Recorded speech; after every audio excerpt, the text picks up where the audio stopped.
Planning Board due to the COVID-19 coronavirus crisis and in accordance with Governor Sununu's Emergency Order Number 12, pursuant to Executive Order 2020-04, this board is authorized to meet electronically. Please note that there is no physical location to observe and listen contemporaneously to the meeting, which was authorized pursuant to the Governor's Emergency Order. However, in accordance with the Emergency Order, this is to confirm that we are A, providing public access to the meeting by telephone, with additional access possibilities by video or other electronic means. We are utilizing the Zoom platform for this electronic meeting. All members of the board have the ability to communicate contemporaneously during this meeting through the Zoom platform, and the public has access to contemporaneously listen and, if necessary, participate in the meeting through dialing the following phone number, 603-236-4730, or by clicking on the website address www.watervillevalley.org. B, we're providing public notice of the necessary information for accessing the meeting. We previously gave, watching this meeting. sorry folks, I know this is boring, but just mute yourself, please. B, providing public notice of the accessory information for accessing the meeting. We previously gave notice to the public of how to access the meeting using Zoom, and instructions are provided on the Town of Waterville Valley's website at www.watervillevalley.org. And C, we're providing a mechanism for the public to alert the public body during the meeting if there are problems with access. If anybody has a problem, please call 603-236-4730 or email at townofwb@watervillevalley.org. And D, will be adjourning the meeting if the public is unable to access the meeting. In the event the public is unable to access the meeting, we will adjourn the meeting and have it rescheduled at that time. And note that all votes that are taken during this meeting shall be done by roll call vote. So we'll start with our roll call attendance. As before, members, if someone else is in the room with you, just mention their name so that we know to note them as a member of the public present. Nancy. Nancy Knight, member. Bill, sorry, Mike. Mike Capel, alternate. Bill Larson. Is Bill Larson with us? Oh, I see you, Bill.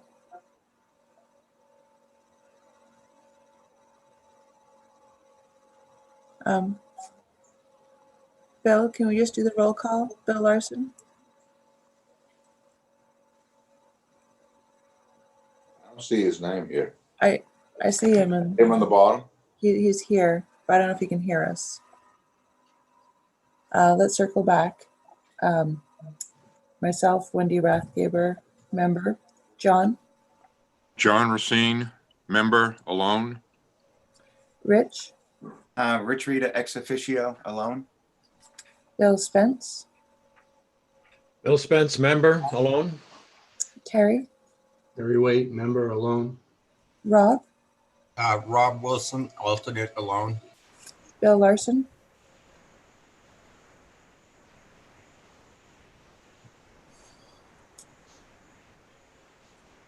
Looks like he dropped off. He's back on, but he may not have his audio on. Yeah, it seems that way. Nick, can you reach out to him through chat and see if he's having technical difficulties? I'll note that he's present. Yeah, I'll see if I can help him. Okay, thank you.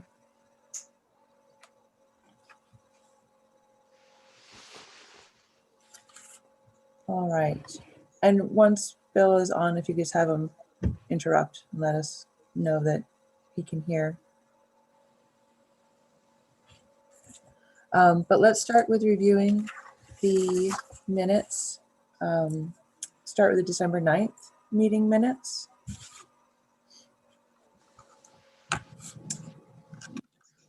I trust everyone's had time to review them. Anyone have any comments on the board?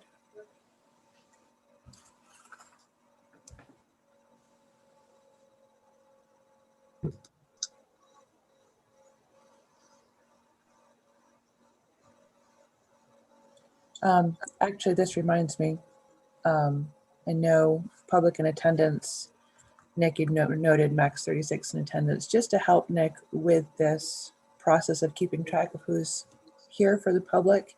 If you all could just type in chat your names, and then that will enable Nick to keep appropriate record.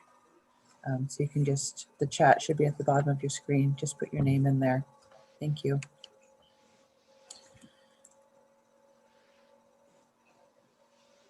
Bill Larson, can you hear us now okay? Oh, now you're muted. I see you talking.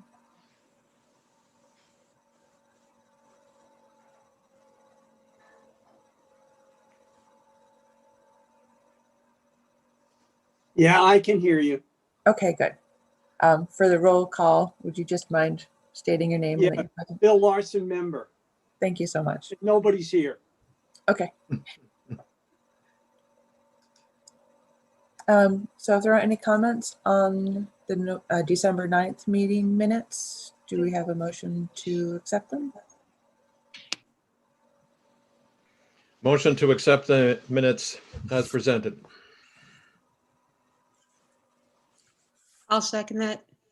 Alrighty, and just quick vote to approve. Nancy, Nancy Knight, yes. Bill, Yes. myself, yes. John, John Racine, yes. Rich, Rich Rita, yes. Bill Spence, Bill Spence, yes. Terry,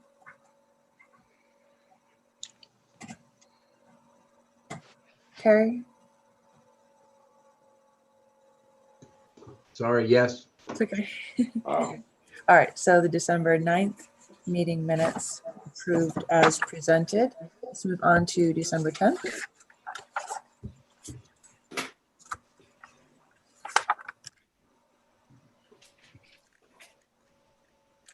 I just had a couple of quick notes on this one, Nick, and I apologize. I don't. A lot of people for 8 Just as a reminder, folks, thank you. Muting. I don't have the numbers on here, but under contract review, board as stated, we have the motion and the second, but not a vote result. So I I'll assume get that added. get that. For the committee reports under town core group, the committee is waiting for delivery of the collars for the bases. Wasn't the bases of the lights, it was for the bases of the luminaries, the actual, light fixtures themselves. And then really minor grammar under privilege of the floor. 1, 2, 3, 4. 1, 2, 3, 4. Fifth line down. I believe that what on that is extraneous. That he would need at least.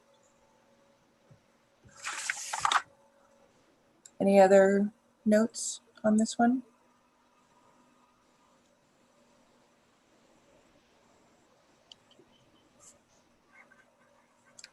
If not, then do we have a motion to accept them?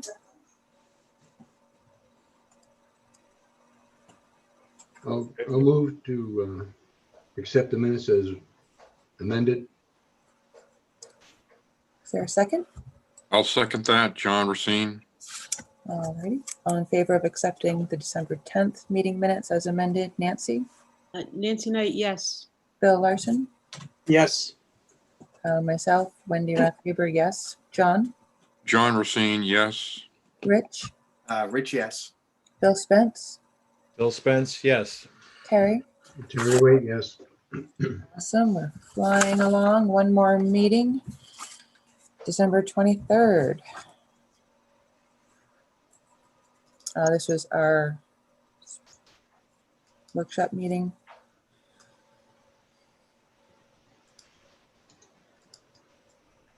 Any comments on this one?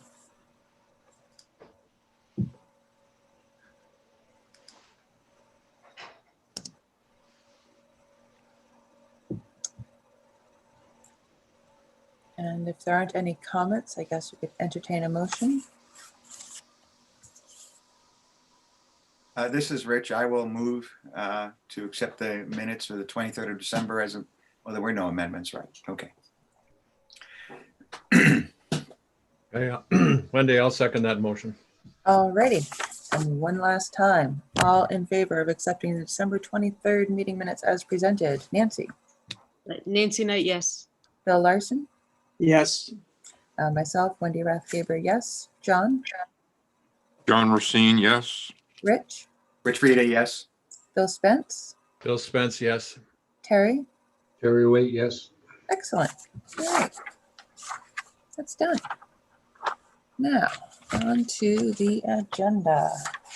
So, I'm up sorry. first, we have a site plan review with the winter lights at Waterville Valley. I know I saw Sean here, Sean Ward. We have received a minor site plan application, or application for minor site plan review, I should say.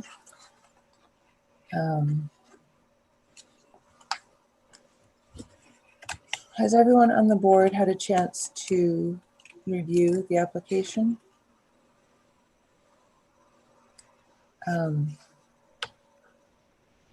There are a number of waivers, I believe, requested within this.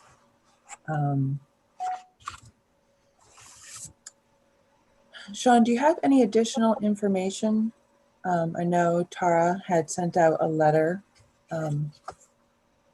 detailing some items that she felt would be appropriate to submit. Do you have an additional information for us this morning? I did have conversation with Chris Hodges about the safety concerns with the show. One of them specifically was parking. The parking. My face. Doesn't say sale. Sorry, folks, if we can just mute. Thank you. Go ahead, Sean. The parking to be used is the traditional town square parking lots, which have been used over the past several decades for lots of events of greater scale than this. So is the consensus of Chris Hodges in the safety department that that should be adequate parking for this. Basically, we're looking at just putting up some holiday lights. And the reason that this came to the planning board is there's an expectation that it should draw some attention. So the wanted to address any concerns of the public coming in and walking through this. So we did talk about the parking. There was a question there about how to enforce parking restrictions on the streets.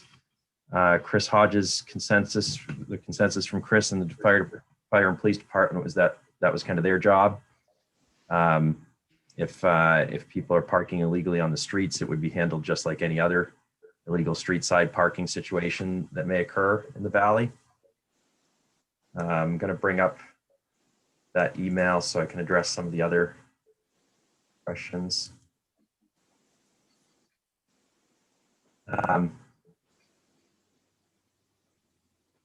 Yeah, I think, just to narrow the discussion a little bit to start off with, what I was sort of looking for is an actual plan for the layout of the display. So that was difficult to draw. I think it's typical with most people that put up holiday lights is you find a tree and a wall and a fence and you string some lights on it. And that's kind of our plan.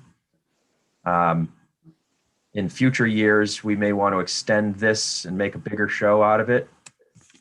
This year, what we're looking at is putting some lights on the trees around the hockey rink, hanging some lights on the side of the hockey rink, putting some buckets with poles and creating pathways that can help us keep the pedestrian guests off of the groomed ski paths.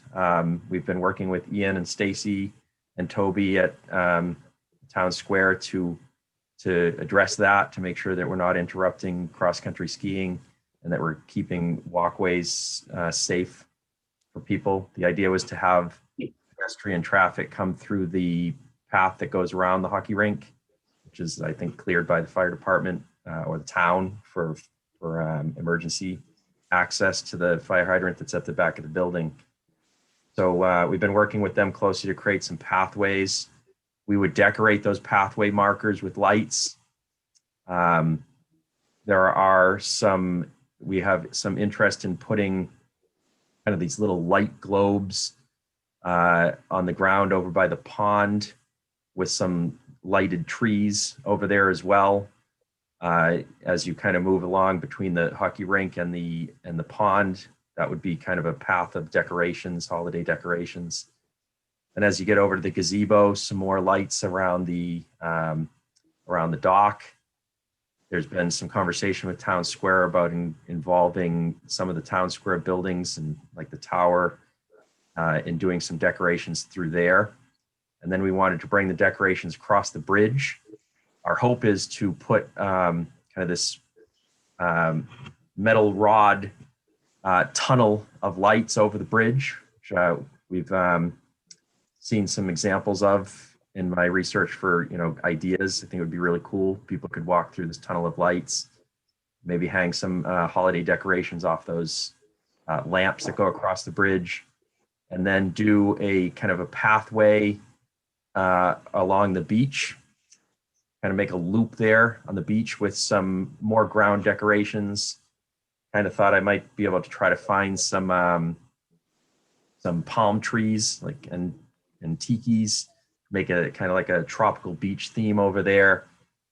And then people kind of walk around that loop and come back across the bridge and walk along the pathways. All the pathways are more than 6 feet wide. We're trying to make sure that this is kind of spread out so that people can keep their distance from each other and observe all the COVID-19 guidelines.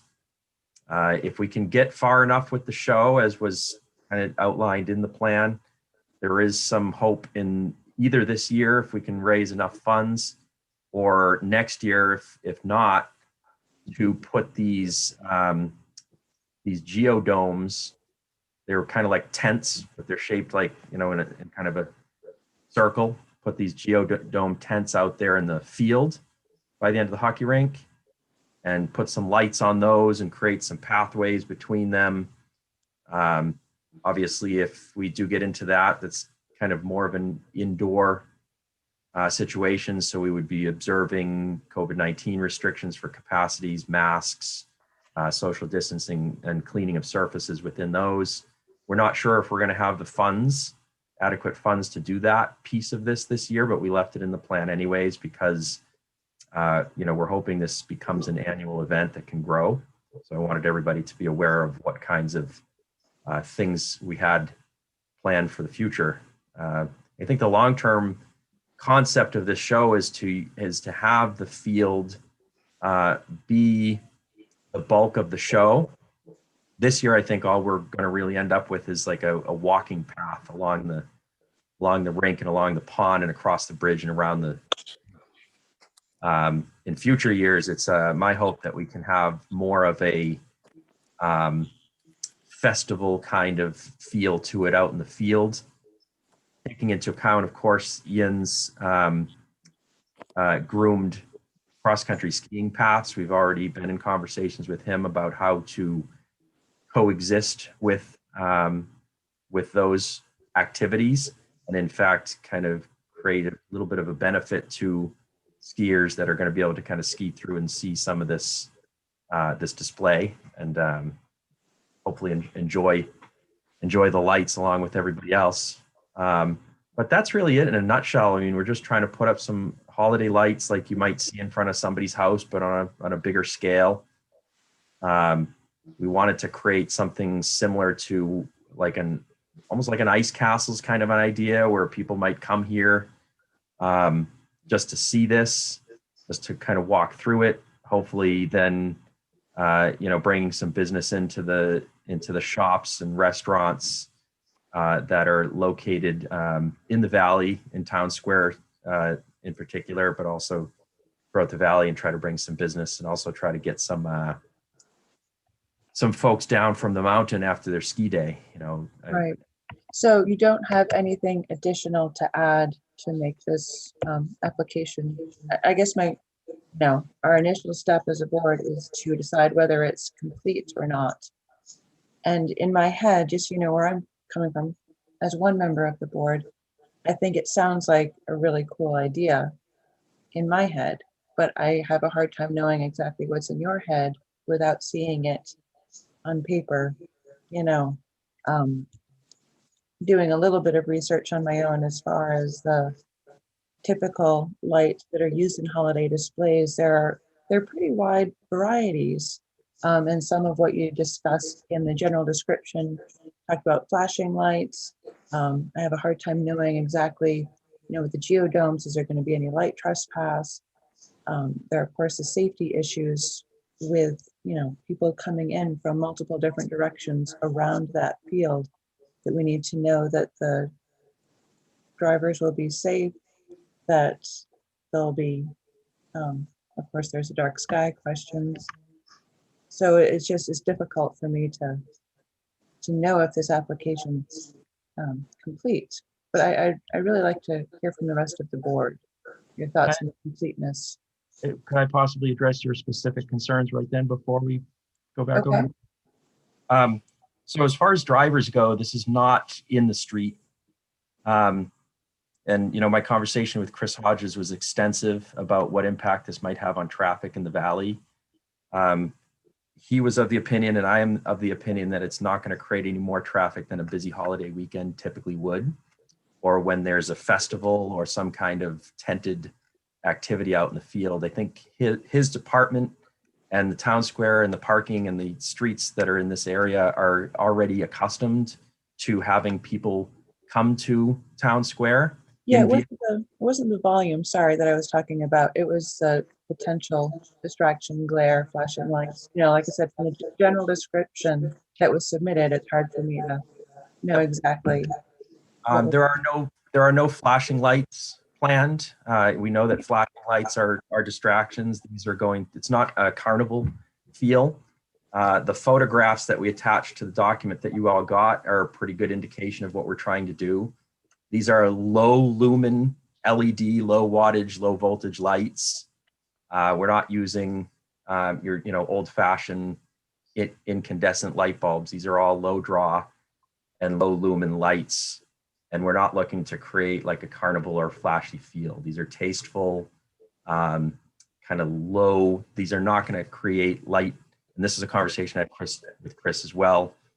These aren't going to beam onto areas outside of where they're installed. It's not going to be any different than the lights, say, in front of Coyote Grill on the fence, or the lights that they have on the tree out in front, or frankly, the lights that people put up every year around Christmas all over the country.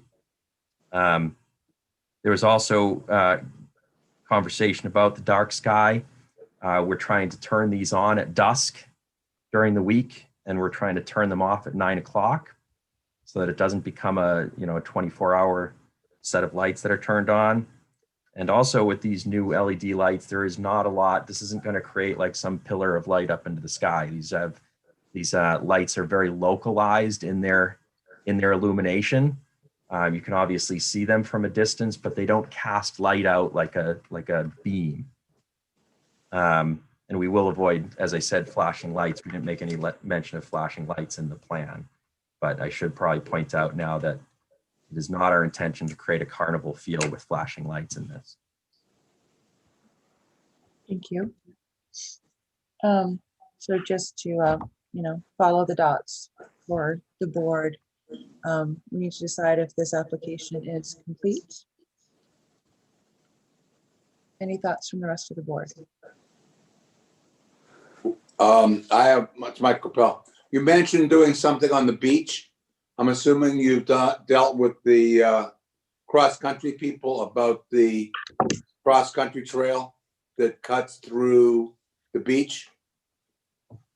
Yes, we've been working with Ian. We've gone over where the cross-country trail is located, and we've planned along with Ian and Stacy from Town Square some barriers that would allow us to kind of get the traffic, any traffic that's walking through there to observe the lights would actually go onto a separate pathway that we're going to kind of groom that would keep them off the ski trails.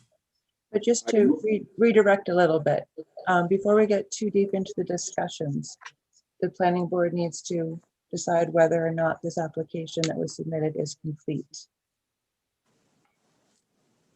So that's Can I ask a question on that topic? Thank you, Tara. It sounded like Sean mentioned putting lights on town square as part of this and on the rink. And I didn't see those two lots as part of the notice or part of the plan that was submitted. The revised plan that showed some lots in yellow. Yes. So I'm not sure if that would introduce any new abutters or if those abutters were already covered by the lots that you talked. That may be that the abutters were already covered by those other lots, but I don't have that information in front of me to know that. And I haven't seen any document.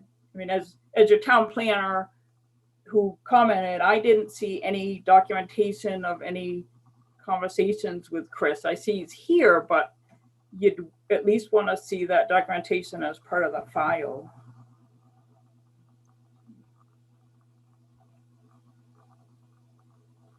Thank you, Tara.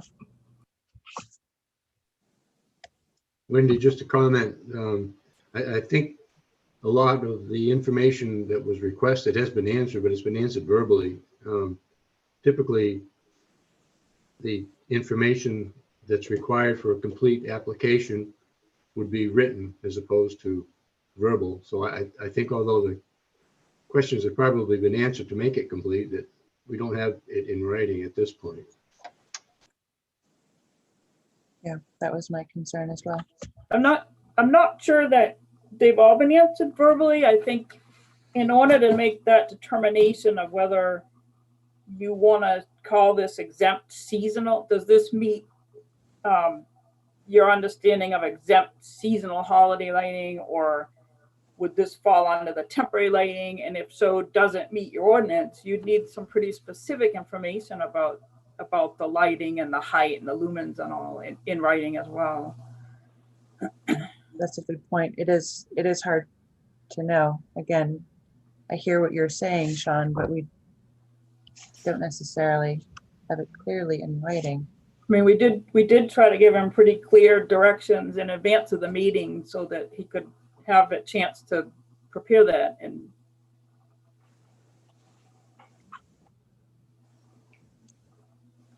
any other members of the board want to chime in on the completeness of the application? All right. This is Rich. I have a basic question. I was a little confused, Sean, by your description. Is this a minor site plan review? Is this applicable to a minor site plan review? It sounded rather more extensive than I thought you were asking. So that gets to the completeness of the application. I guess I'm going even beyond completeness. Is this the right application? that's a determination the board can make, because we pretty deliberately had the terminology other new or expanded development activities, which the planning board determines at its discretion are minor in nature. So I think that's what he was applying for you to make that determination. So that's part of it with your decision on accepting it as a complete application, is whether you're accepting it as a minor. Thank you. I think the application does request a minor site plan. Yeah, I think it's my opinion that this could be handled as a minor site plan review. That's how I looked at it when I did the completeness review. Is I was, I guess, assuming that the board would determine it fell under this other category that you have discretion about. So yeah, I think if those items that you had requested, Tara, and some of the items discussed this morning, if they were made part of the application, I think it would be considered complete and could be discussed. But the point is that they're not in front of us in writing. My understanding of the minor site plan application was that it did not have an extensive list of requirements like a. Oh, build- certainly not. Yeah, there's no engineering required. All we need is a, a sketch, really, with the northern direction specified on the sketch. Something that shows the location. And I see, I'm not trying to ignore, I see your comments, Jen, because I'm just trying to get through this technical aspect before we take public comments. And I think the key language in the minor site plan procedure is enough detail to enable the board to determine compliance with these regulations. And that was the basis of my comment review letter. Have there been any comments from the abutters? You wouldn't normally do that during the completeness review? Right. This is just sort of our first step. When we get the application, the board needs to decide if it's complete or not before we can move on. It seems There is a practical question here. Mhm. If they are planning to do this year, and I thought they were going to have it up sometime in January and take it down sometime in March or something like that. They pretty much have to get this done today. Right, which is why Tara submitted the letter back to Sean. No, I'm not commenting about what Tara did. I'm saying, do we think in our heart of hearts that we have enough here to move forward or not? And I think we have to make that decision, quickly. We either have it or we don't. Right. Yep, and that's what I'm looking for from the board. So maybe you should just take a quick vote if we have it. You could, if you decide you do need the additional material, suggested you could continue the meeting to another date. It doesn't have to mean a whole month. You could discuss with Sean when he thought he could have this additional information requested, and continue the meeting to that morning or night. When do you intend to string the lights, Sean? We're already stringing the lights. I had a conversation with the town manager about the difference between putting up holiday lights and what would be considered part of something that was a site plan or planning board approval was required for. No business in the community is required to get planning board permission to just put up holiday lights. So he said to proceed with that aspect of the show. The aspects that we all felt should be put before this board would be any structural items like putting tents, geodomes out in the field, putting a tunnel structure over the bridge, putting archways along the paths. Those kinds of items he felt should be part of this discussion. So we've actually already started putting up Christmas lights like everyone else did, just a little late. But our hope for the balance of the things that we wanted to do for the more like structural, if you will, things that we wanted to do was to try to get them up for this weekend, because we have, as you know, all the businesses in the valley have been crushed by COVID for the last 8 or 9 months, including Snowy Owl and the 2 businesses that I just opened up over in Town Square, along with the rest of the businesses, some of which have been shut down. So the idea when I presented this back in December was that I had hoped to get this show up on January 16th so that the guests we do expect for this holiday weekend would have get some enjoyment and get some use out of it. So to answer your question, my hope was to get this up this weekend. Then it seems to me you must have an idea of where things are going. Don't you have like a little sketch that you'd be able to pull together pretty quickly to be able to direct? If it's going up this weekend, don't you know where they're going to go? I want to just It's mention, just a point, may I make a point there too? I mean, the minor site plan review talks about reconfigured, decreased or increased exterior lighting. It's not just structures. There are other issues that are involved in minor site plan review. I just wanted to add that, I mean, for the board and the public, conversations with the code enforcement officer and town manager, and no disrespect to Mark or Chris, don't ever replace planning board authority over site plan review. And there's a difference between the exempt holiday lighting mentioned in the zoning ordinance, advertising something called winter lights as an activity. I would agree with that, and that's why we haven't done any advertising of this. I'm sorry, I've seen it. We have created a website. The website has not been published. And a Facebook page that I've seen. That's correct. I think, but whether you did it now or in a month, my point is that's what makes it different than just putting seasonal holiday lights on some buildings and trees. It's advertising it like a commercial activity that makes it subject to site plan review. I think there's more to, I'm not going to argue with you, but there's more to advertising something than starting to create the website. I started to create the website. You may have found the website. It's not something we started advertising. I did just send Wendy to you. I don't know if it's something you can share with the group.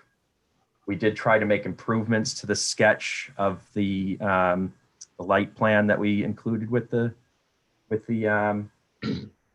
document for this. I don't have the screen sharing capabilities. That would be something to go to Nick. Nick, is Nick on this meeting? Yep, for Nick, what's your email? I don't have access to my email down on the Mac. I just gave you co-host abilities, Wendy, so that you can share your screen. Oh man. Or I can give it to Sean. I can give it to Sean so he can share it straight from his screen. Why don't we do that? If you're a bit more familiar with Zoom than I am, Sean, as far as sharing. Or all right, Sean, you're good. Share screen. Share screen. Or you could send it to Tara. She's, oh, you got it.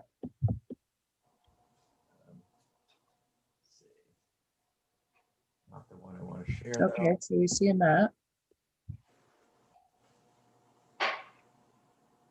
You're able to see that document? Yes, with the blue and the yellow. Okay, so the idea for this year, what we think we would be able to accomplish this year, the kind of yellow highlighted things are Christmas lights. So we wanted to put some kind of around the curve of the barn, the rink there. Some lights along the edge of the pond, lights along the dock, some lights over the bridge, and some lights over on the beach. The blue markers are rough indications of kind of pathway markers that we would like to do with the dual purpose of creating a little bit more surface to mount Christmas lights to, and also of keeping pedestrians off of the groomed ski paths. So those would be the poles and the buckets that we see at Town Square. Buckets and poles. Most of the structural items that that we're referring to are absent from this plan because we don't think we're going to have the funding to do them this year. But in the original plan you had, bring that document up.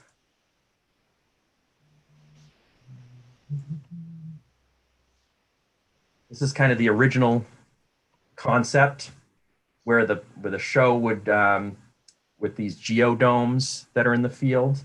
Again, this is just a rough locations. It's kind of hard to, we're not pouring foundations. These are just tents that we're going to throw up. So we'd kind of put them wherever the ski paths were not. We'd make sure that they were not in the path of the ski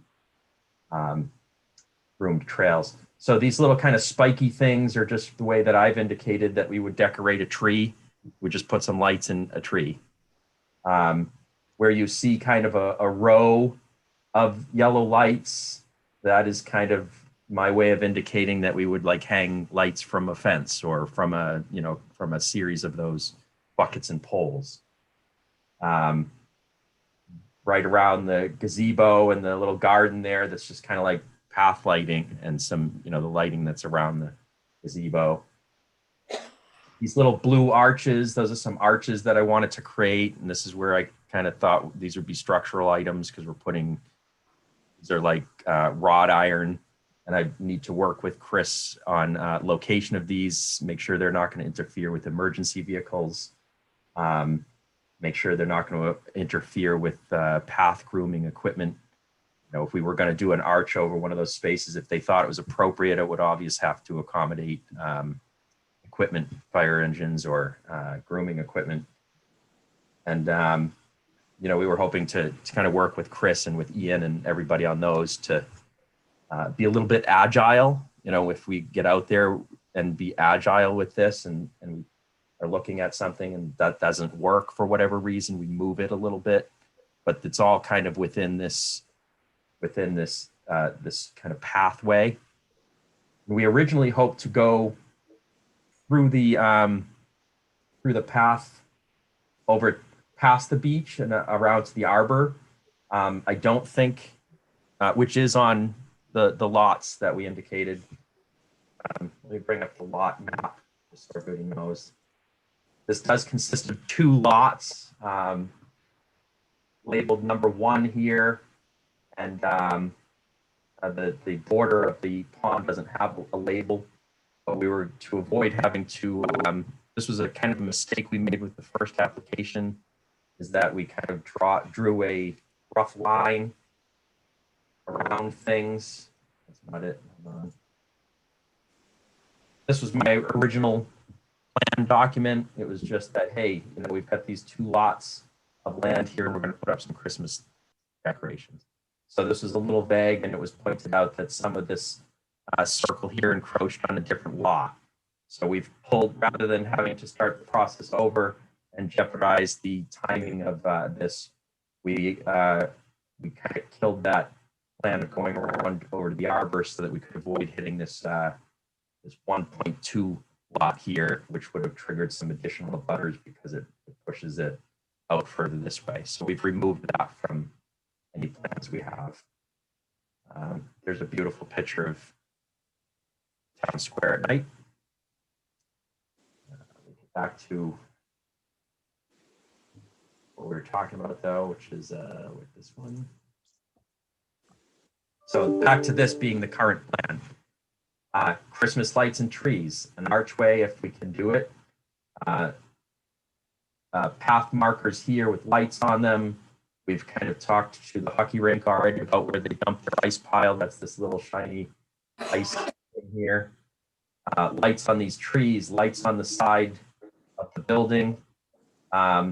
Which, you know, on the question of the hockey rink's land parcel actually exists within itself.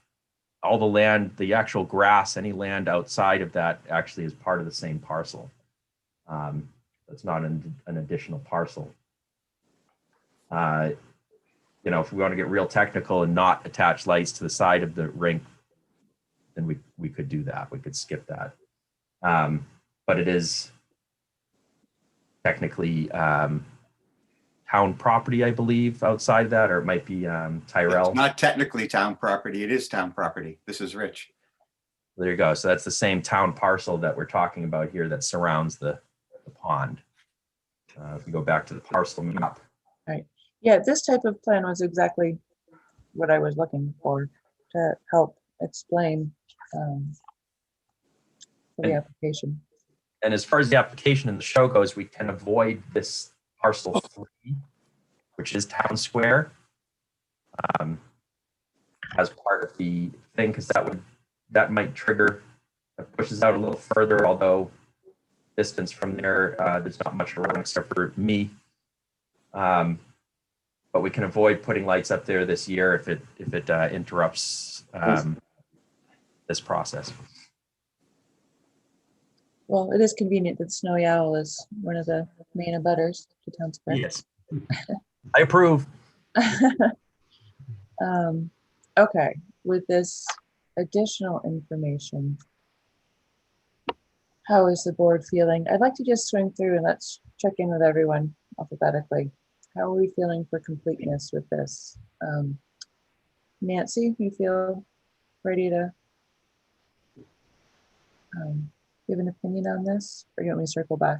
No, I'm not awake, but I like this diagram that says the lights, power, path markers one that we're seeing now. I think we need to add that to the package because it actually shows what's going to happen, which is, I think what you were getting at is, well, what are you going to do on that big blotch of yellow?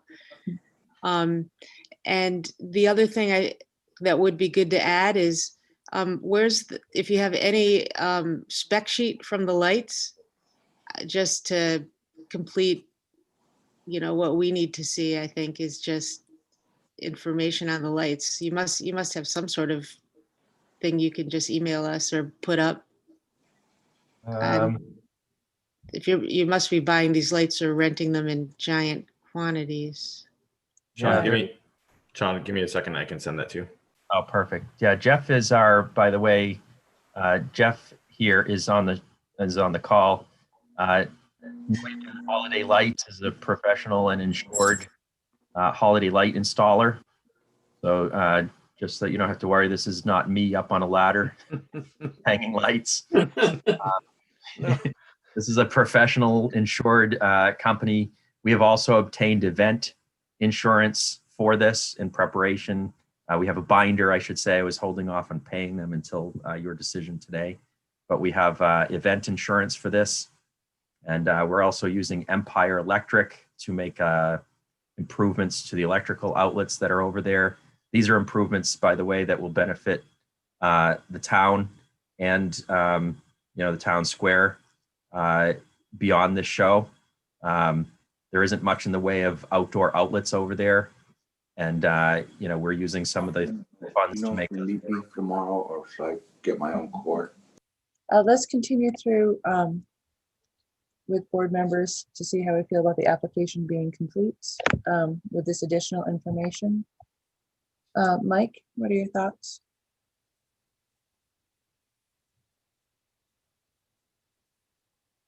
Mike Capel? He's muted.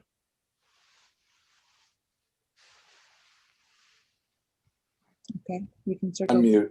All right. Unmute. No, I think it is sufficient. And as a warning, Tina is now with me. Okay. Hi.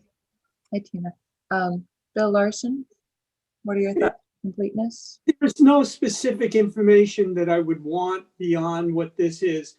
I'm not sure if in the application they talked about why they wanted a suspension from the lighting regulations. I mean, does it meet the lighting regulations or doesn't it? Right, I believe the waiver was requested because it would just be Christmas lights, but yeah, that is a question. The planning board can't waive the lighting, but the planning board needs enough information to decide whether this qualifies as exempt, whether you think it qualifies as exempt seasonal holiday lighting under the zoning, and then to determine if not, then does it meet the zoning ordinance lighting requirements? If it does, that's fine as up to 30 days. If not, then it needs additional approval from the select board under the zoning ordinance. So that's why I had asked for enough information so that you could determine if it met the lighting requirements or not. Right. Yeah, I would agree with you, Tara, that the question is this really seasonal lighting or is this beyond that? I have no idea. And I mean, we're not in the season. I mean, originally when that was written, I think the season meant, you know, that it'd be up around Christmas time. This looks like it's going to be up starting now till the middle of March. And I'd like to see some date specifics as to when this is going to be erected and when it's going to be taken down. Yeah, Current- how many hours? That was Right, in, because if it doesn't meet it, it can still be approved for up to 30 days. If it does meet it, then it doesn't have that restriction. If it meets the requirements of your lighting ordinance, there's no 30-day limit on it. Right, You just don't have the information to determine that. right. Is that information to be able to get to us, Sean? what is the threshold, if you will, of you know, the zoning? The town's documentation says seasonal holiday lighting and illumination of the U.S. and state flags shall be exempt from the requirements of section S.5, providing that such lighting does not produce glare or light trespass on neighboring residential properties. Yep. So I think we need to see exactly what lights it is that you're using, which that information I thought was being sent to you would be a good first step. Jeff, were you able to come up with specs for the light strings that you're using? I just sent you a document that has it. It has the light information, but and that's attached. There you go.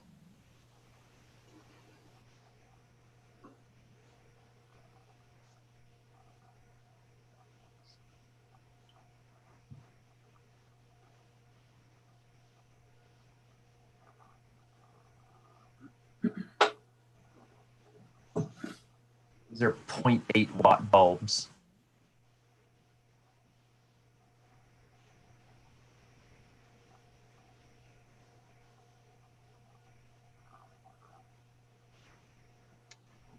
So, I mean, I don't know how beyond conversations with these guys and with Chris Hodges and with you know, folks from the town and stuff, I don't know how to answer the question of whether, I mean, does anybody here have any expertise on the light trespass or glare production of a 0.8 watt bulb? I don't know. I think a lot of it has to do with the quantity. Lights. That has to do with what? With the quantity, you know, surely, yes, 0.8 watt is tiny. There will be thousands of these lights. You know, they're Christmas lights. Yeah, what's the spacing? I've seen anywhere from 2 to 8 inch in typical wiring. What is the spacing on these? We would be using a 2-foot spacing on the larger bulbs, which is a pretty dramatic spacing. We could go 6-inch with the larger bulbs. So just sorry, my name's Jeff with the New England Holiday Light Company. My business partner, Doran, is on the call as well. So bulbs come in different sizes, and you have the large bulbs, which are C9 bulbs. There's one step smaller, which is a C7 bulb. So the bulbs that we're using are C9 bulbs. It's about a 2.5-inch size bulb. It looks very old-fashioned and traditional, and it's a soft white color. So if you've been in Town Square, there's actually kind of a mix of colors that was already put up for seasonal lighting. There's soft white and bright white. We're not using bright white.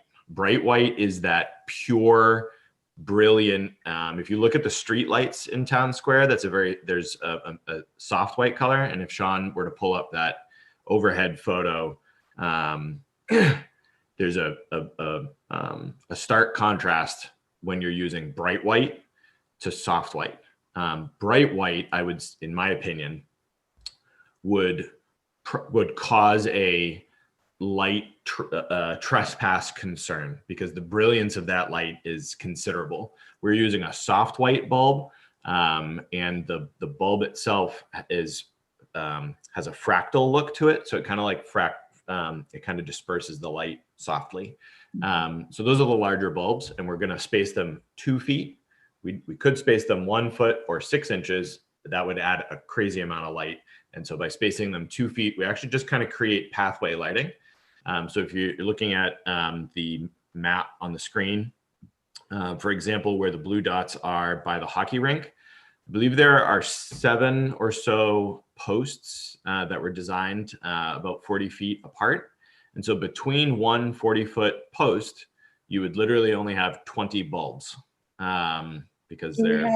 Sorry, not to interrupt you, but in the theme of documentation, do you have this sketched out in any way? On the screen here, that's where you can see, we would see where those blue lines are. That's where what I'm talking about is. So in front of the hot. That. Yeah, so you don't have a sketch of how the pole would be wrapped or the lights. I'd be draped. Sean, do you have that photo that I texted you of the bucket?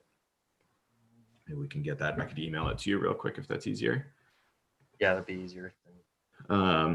So I'm gonna email this to Sean. Give me 1 second.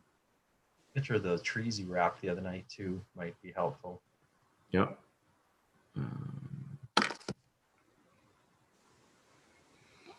So Jeff, is there an equivalent of 0.8 watts? Do you know what it means with respect to an incandescent light? Is that a 50-watt bulb, a 60-watt bulb? We don't use incandescents because the only thing that we use is LED. Oh, I understand that. It's equivalent to a 60-watt bulb. Okay, so that's a household light bulb. It's fairly bright. I mean, you wouldn't put up a light bulb that nobody could see. No, I wouldn't say that. One of these bulbs is not equivalent to a 60-watt bulb. If I put one of these bulbs and replaced your 60-watt bulb, in no way would it light the room at all. I didn't have it on that spec sheet, but the zoning ordinance talks in terms of lumens. Could you talk about the maximum lumens per bulb and per? And actually, instead of talking about it, I'd really like to see the documentation. Yeah, I was asking if it was on that spec sheet. I didn't see it. I mean, if we wanted to calculate, if the decision to calculate acceptance of this or not would be the number of lumens, we could work backwards and you could tell me. I was asking per bulb. What would be the maximum lumen? I'd have to look through the details. I don't know that information off the top of my head. The reason I'm asking is that's how the zoning ordinance works. And if it sounds to me like you very well might be in compliance with the lighting part of the zoning ordinance. And if you are, my recommendation would be that the board doesn't talk about it as seasonal holiday lighting that's exempt, because it doesn't have that look and feel, I think, of holiday lighting that was intended under that exemption. And there'd be no need to call it exempt. If there aren't any bulbs that trigger that section of the zoning ordinance, there's no need to be trying to call it exempt. It can just be fine and have no limits on it. Right. So, all right. This is awful small for me. I'm 60 and I limitations even with glasses. Yeah, so, there we go. This is a 4-watt LED bulb. We're dealing with 0.8, so I think we'd have to divide this by 5. 375 lumens. So around 70. 75 lumens for these little bulbs. And then how many bulbs per? Tens of thousands of bulbs. Right, but per fixture, so to speak. If you're talking about a pole wrapped, I'm picturing that as like no. So the concept with the poles is that the strands of light would be strung between the poles. So to give you, the poles are not wrapped themselves. They don't have to be. No. So one of the poles that we're creating on on average, is about a 30 to 40 foot distance between each post. So there would literally be 15 to 20 bulbs spaced 2 feet apart to give us the walking path of light.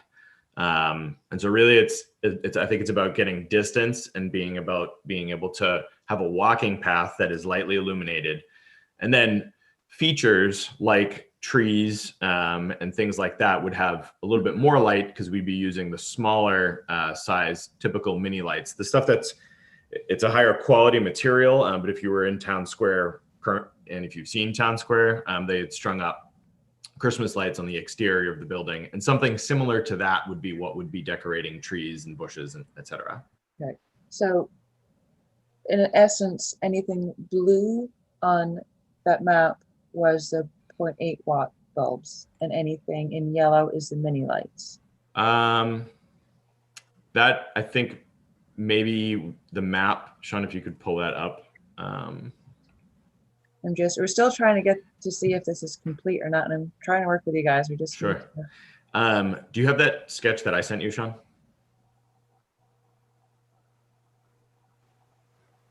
So this might help a little bit. Anything in yellow would be a walking, would be pretty much a walking path where we're talking about these lights that would be spaced 2 feet apart.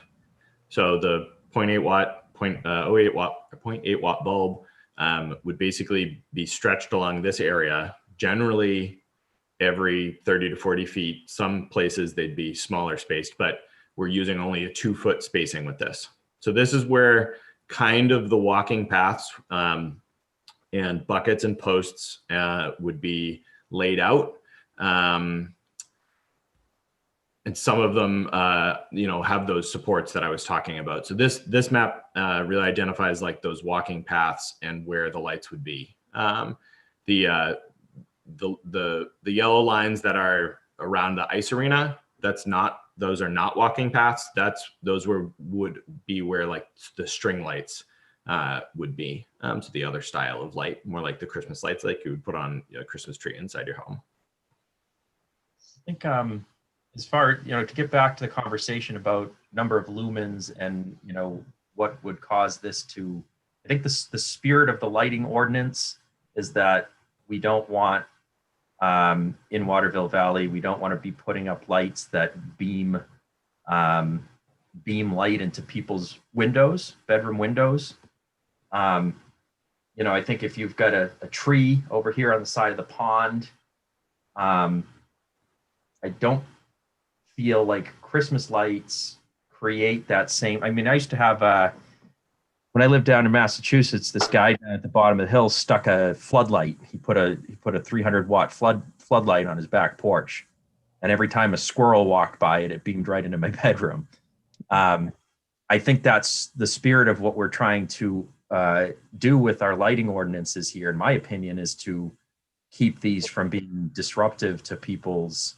Yes, it is. And you're right. It's our job to make sure that anything that we move forward follows that. And without this information in writing, it's hard for us to know that. Like I said, what I'm picturing in my mind sounds really pretty.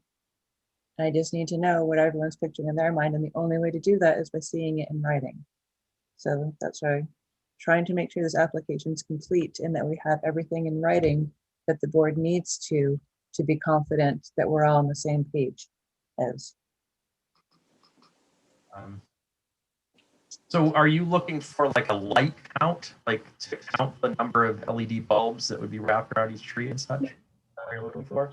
Not necessarily, just, an idea. It isn't until this morning that I know you're using 2.5 inch bulbs as well as mini lights. And just, that was all the information that Tara had indicated in her letter we're trying to get in advance. Wendy, perhaps a statement from them that says that the lighting does meet all the requirements of the lighting ordinance, which I believe it should. That then the details aren't really necessary at that point. I think there might be another way to attack that, which would be, and again, I don't recommend calling it seasonal holiday lighting as an exception. I haven't heard anything yet that sounds like it needs an exception. It sounds to me like what you're proposing complies with the lighting ordinance, and it's just a matter of providing that documentation. Yeah, what kind of, I'm sorry, I'm ignorant about all this. It's not something I've never like done before, but what is, by documentation, are you looking for like this document I have up on the screen now? You know, specifications of the light bulbs, or? That's included in what we had asked for, yes. And the diagram that you showed, all that material was requested about 9 days ago. Jeff, and I think the missing piece a little bit and what Wendy's asking for in order to feel comfortable it's complete is, all right, we can see that the bulbs aren't going to be in excess of the number of lumens and whatnot, but to be comfortable that there'll be no light trespass or glare, I think she's asking for more information about what, you know, how many bulbs are going to be where. Is that right? Yeah. Yeah, I would personally, I'd like to see, you know, to simplify this up, you know, where are the bright spots in the display? Yeah. And some calculation that says they're under 1,200 lumens in total. You know, when you get all the lights in a tree, for instance, how many lights, how many lumens is that? You know, it'd be helpful to know that it's under the 1,800. It's not gonna, if you see, this is the thing, I don't know how to calculate that. And I think maybe we need to hire a light expert, but. Well, just take the number of bulbs times the output per bulb. Yeah, I was able to find lumens per light for C9, C7, et cetera online. The information is out there. But is that how it works? If we you were have we were pretty careful to write the ordinance so in a way that you wouldn't need to pay a lighting expert. If you put 1,075 lumen bulbs in a tree, that's 75,000 lumens. But is that the same as putting a 75,000 lumen spotlight in that same location? No, and it wouldn't trigger that 1,800 limit in the ordinance, but it would help the board understand light trespass and glare. So is it a cumulative effect? So if there are 1,000 lights in a tree, is that a 75,000 lumen tree? Well, they need some way to understand the amount of light trespass and glare. And that's what I'm not sure how to. I think how Bill explained it in a pretty practical way. Where are the bright spots and how bright? And find a way to give a comparison of that would be, and this might be something that Jeff could help with, is that would be like looking at thus and such. Jeff, do you have some kind of, like, we lit up some trees. Yeah, I could give an estimated, I think the important thing to remember with this is that if I were to give an estimation of any lighting material, of any lighting, it is not at, so the limit is what, 1,800?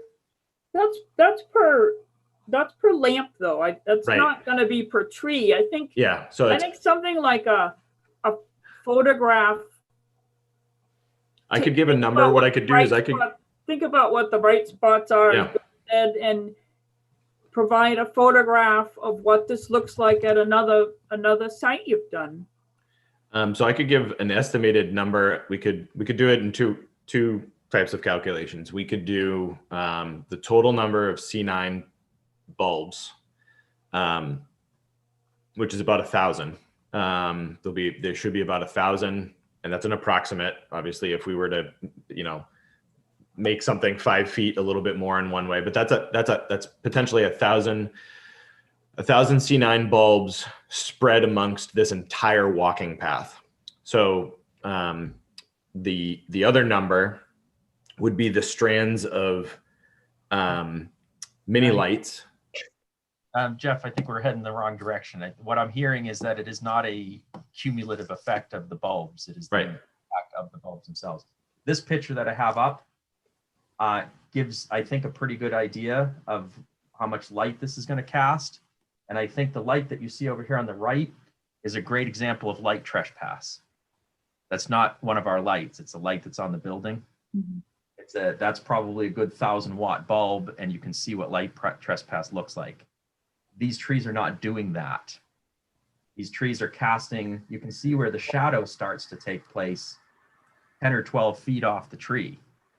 So what I tried to do with these fuzzy marks here, why I made them fuzzy, is I tried to do my best to show that these trees were what they were going to illuminate. I'll go back to the picture for a second here. Again, to kind of illustrate what happens here, when you have a tree lit up, you can see the ground underneath the tree is illuminated. When you get 8, 10, 12, Yep, 16 see feet that. away from the tree, the light starts to dissipate. Light ordinance is about this light over here. That light, if my bedroom was over here on the other side of these trees, that's going right in my window. Yep, no, I completely Yeah. take that point. We're just trying to, I think this is exactly what we were expecting in advance as part of the application. Is all this material that you've been showing is great. so now with all this additional material, let's continue on with the board to see if we feel like the application is complete, so we can talk more in depth. I think we left off with John. Sure, John Racine here. Sean, I appreciate all the work you've been putting into this. I do like what you're doing. I think the information that we're looking at now is good. I like it. I also think it will help lift spirits with people. And I know that's what you're trying to do, so I'm for it. But I do you like- feel like the application is complete? I like the application the way it is, and the So you pictures that think we're we're looking in- at now, I like. Okay. Yes. Rich? Hi, this is Rich. Yes. I do not think that the application is complete. I like to see this in writing. I'd be very willing to reconvene, to continue this and reconvene as soon as we get the information and pass judgment on the application and move forward. Bill Spence? Well, like you, Sean, I'm a business owner and I've had a great deal of trouble with COVID. Nobody on the board wants to get in the way of what you're asking. It seems like a good proposal. However, if you want the input of the board, I think it would be a very good idea to make such a proposal like well in advance. We're struggling now to approve this because there's no time. You're already stringing lights. So I'm generally in favor of what you want to do because it looks as if it would be good for the town. But I'm struggling with, have you provided enough information? Are we really capable? Is the board capable of making a decision in the best interest of the town? Well, I would say I'm in favor of going ahead with it, but I think that you should have presented this kind of information well in advance. Like, the board meets once a month. And here we are a couple of days before you intend to put up this display, trying to make the decision that's in the best interest of the town's residents. So I would vote in favor of going ahead with it, but I think that the presentation has been very rapid. That is, you haven't given the board the kind of information that it needs in order to say, yes, we approve with this and move on with the agenda. Okay, thank you, Bill. Terry? Yeah, you thought- I agree with Bill that we've been kind of put in an uncomfortable position, Sean, and I don't appreciate that, but I think it's a great idea. I think it looks good. And I think that you've done the best you can to put it together in a short period of time. I think that it's a 1-month deal. Bill, it was specified in the application to go from January 15th, I think, to February 15th, something like that. I don't think a great deal of harm would come of it if we let it go one time it's a temporary thing. Approving it this year would not necessarily mean approving it next year. There aren't that many homes or condominiums in the immediate vicinity of it, so I don't think that many people would be affected by it. I think that the application actually is not complete, that perhaps we could consider it complete for purposes of speeding this up and helping out a little business here. I think it's a commercial enterprise. I don't think it's exempt under the or from the lighting ordinance.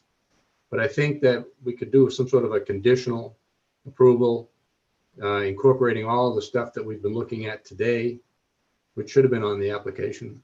But I think it could be done, and I would be in favor of that. Okay, thank you, Terry. Rob? Yeah, I totally agree with Terry and Rich. The only thing I could add, because I think it's been covered, I like the conditional approval for this year. Why I think that's kind of important is that, you know, Sean and team they're gonna learn so much if we let them do. You know, maybe it grows in the future. So yeah, I would be okay to go. I do not think it's complete, but I think there's some value in pushing forward. Okay, thank you. Yeah, I tend to agree. I don't think it's complete, the application. And I am frustrated that we didn't get this information before this morning, partly because we have a lot of other things on the agenda still. So, but of course, we want to help move this forward because it does seem, or I want to help move this forward because it seems like a really nice idea. So a little bit of guidance, Tara. Can we move forward with the application as a temporary, would 30 days, because that was what was put forth. I know there's been some talk about March this morning, but I was under the impression it was until mid-February. So as a temporary installation, as an I don't think that makes a difference. I think what I'm hearing the board leaning to is to vote to accept it as complete, have the public hearing, and consider a conditional approval that it's as shown and described, that this material be sent for the file, that it's this season only up to what date everyone understands. After the hearing, I think that would be a fine way to approve it. Okay. So then do I hear a motion from the board?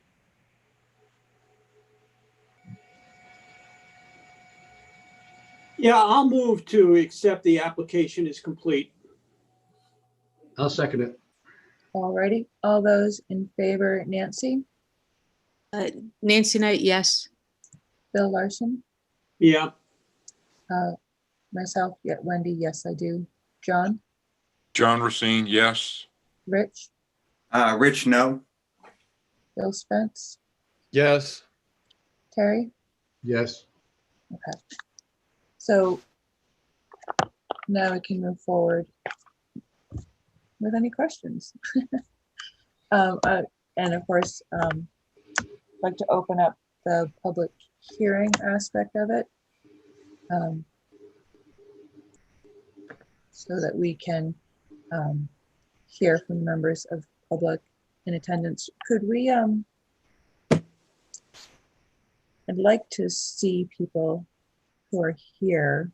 Can we stop the screen sharing unless if it becomes necessary again, Sean? Great, thank you.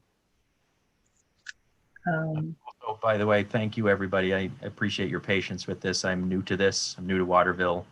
I have learned a lot from this process, and I promise you all that I will do a better job in the future. Okay. Doing pretty good, Sean. Thank you.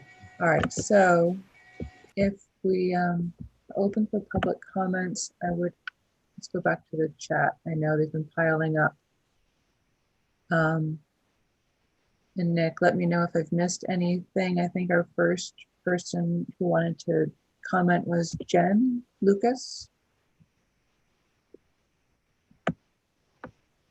If you're still here, Jen.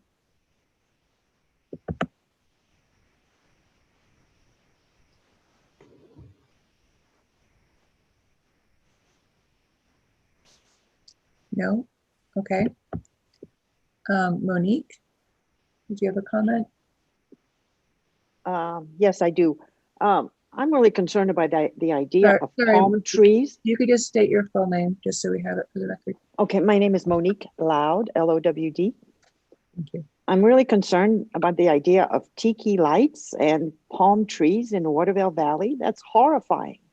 You know, this is a holiday light. You keep it in the holidays, December 15th to January 15th. I mean, this is going to be honky tonk. I'm rather concerned about what's happening here. Okay, thank you, Monique. Ellie Scher.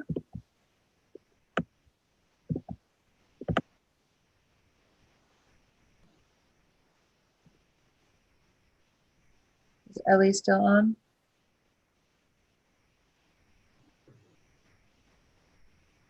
Okay. I want to just read her question.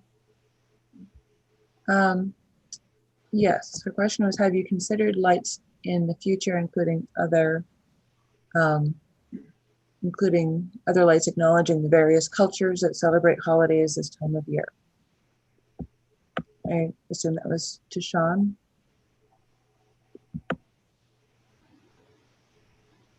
Yes, and I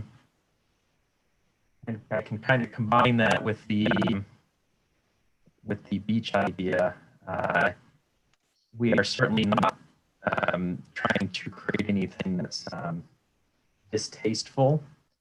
The concept of, I actually have a very good friend of mine who is Samoan, and I've been talking to him. He calls me Uso, by the way, which is Samoan for brother, and he kisses me on both cheeks every time I see him, and he crushes me. The guy weighs about 300 pounds of solid muscle. So the kind of the tiki palm tree beach display idea was something that I had spoken to him about, and it was to kind of get that Samoan touch up here. I can show some maybe photo examples of what we had in mind over there. What I was trying to kind of create was this tropical piece of it. I also, one of the displays originally designed when we were getting the geodomes was the polar domes, and we were going to put little polar bear lights and penguins and stuff like that to kind of create an Alaskan or a northern Canada kind of thing. And then another one of the concepts that we had was like an old West town, like you'd walk down a street with very tastefully lit saloon and a jailhouse, and just that kind of old Western movie set concept that you see when they're built the front of the building. So yes, I mean, we were going to try, and we haven't really gotten too deep into the whole cultural, beyond that, into the cultural thing, but the concept was to create They tell you what time. cultural vignettes like that. And we're wide open to ideas. We want to share this show with the community at large and with our guests and visitors. And I want everyone to feel included. So yeah, we're wide open to all kinds of concepts like that. All right. Wendy, I was hoping to comment Please. and follow up for Sean. I read that and I thought, oh God.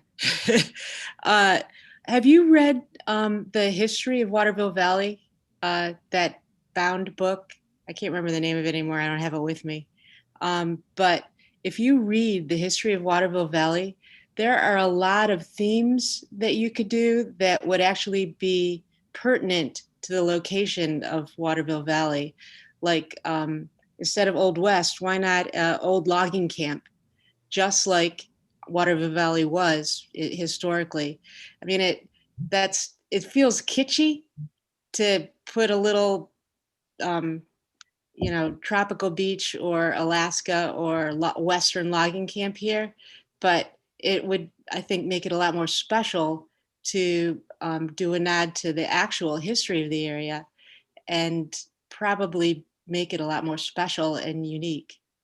I like that idea. I actually did do some research. What's the name of that town? Is this abandoned? Yeah, It's Yeah. the town at the end of the road. Well, that's Yes. the name of the book. Yeah. Yes. And it's a great book. And I really suggest reading it and getting some ideas from that book. Absolutely. I agree with that. There is the new book that just came out as well. Kind of it complements because it gets us, Town at the End of the Road was written in '82, I think. So But it gives more of the the best history and themes. Yep. Yes, between the two books, there's a lot of history as well as natural history that could be drawn upon. Nancy, I love it. And we'll definitely be looking into that. And I suggest, Sean, you may want to contact the Historical Society in town. yes, They may great. be able to help. I think it's a great idea, Nancy, and I know they do exhibits, and they were planning until COVID hit, one of these Victorian Day type things. So they may be very amenable to assisting in this in a lighting format. Absolutely. Sandy, I think you had your hand raised. I did. I'm a little bit concerned. The lots across from the pond along, is that Village Road, the road coming into town? Valley Road. Valley Road, they're all going to be houses. I mean, are you going to provide blackout curtains for these people? Look out the windows I mean, the guy that was buying 2 lots and was going to put up 4 houses, and there's other people putting houses up on that road. That's right out their front windows. I think that has to be a consideration as to where these lights are placed. I mean, we do have a dark sky ordinance in this town. And I understand for 2 months, that's fine to have a light show, but it will impinge on people's homes. Okay, thank you, Sandy. This is Deborah Wenger. May I speak, Wendy? Go ahead. Yep. So I wanted to concur with Nancy Knight's comments. I also like the idea of having the light display reflect the town and the national forest and the town history. And I also think, Sean, that it's really important sort of how you brand this. Like on your website, you call it Winter Lights at Waterville Valley, which I like that, versus Christmas lights or seasonal lights. So I think it's really important how you portray this to the people that you're trying to attract into town and sort of how you package it. Thanks. Vicky had posted a question in the chat. I don't know if you're still here, Vicky.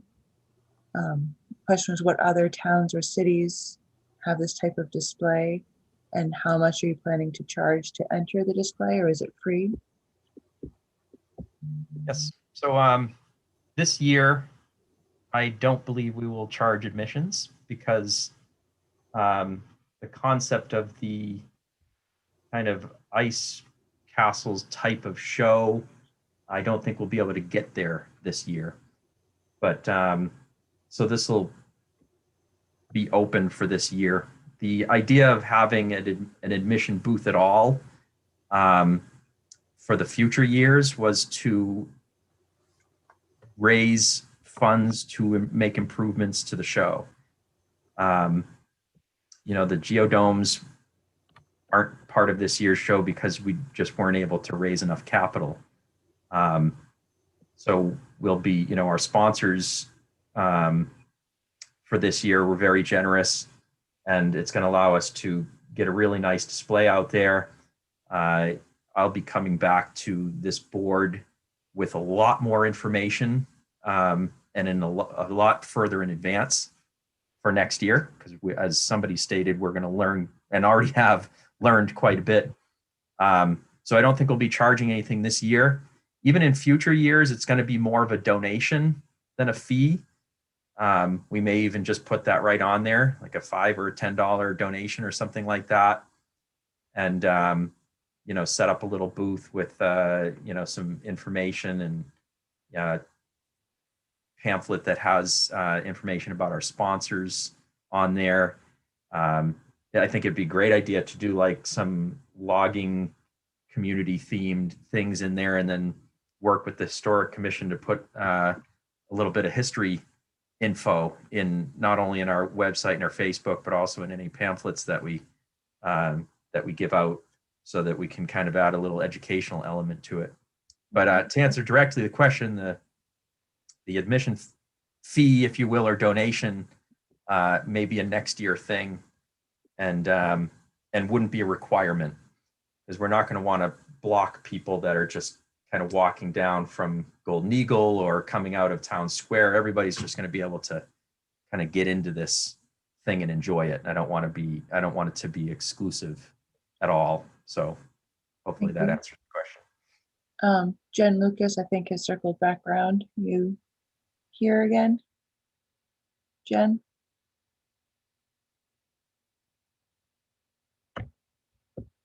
No? I think people are. Hi, can you hear me? no. I am here. Excellent. Go ahead, Jen. Sorry. I put my comments in the chat, but I just echo Monique's concerns that I really am not a fan of detracting from the natural beauty of the national forest with a carnival-like setup of lights with Western towns and geodomes and all of that stuff. I'm all for lights on trees and lighted pathways and things that are very tasteful and in keeping with our community. But beyond that, I think we ought to maybe put some guidelines in place. That's all. Thank you. Thank you.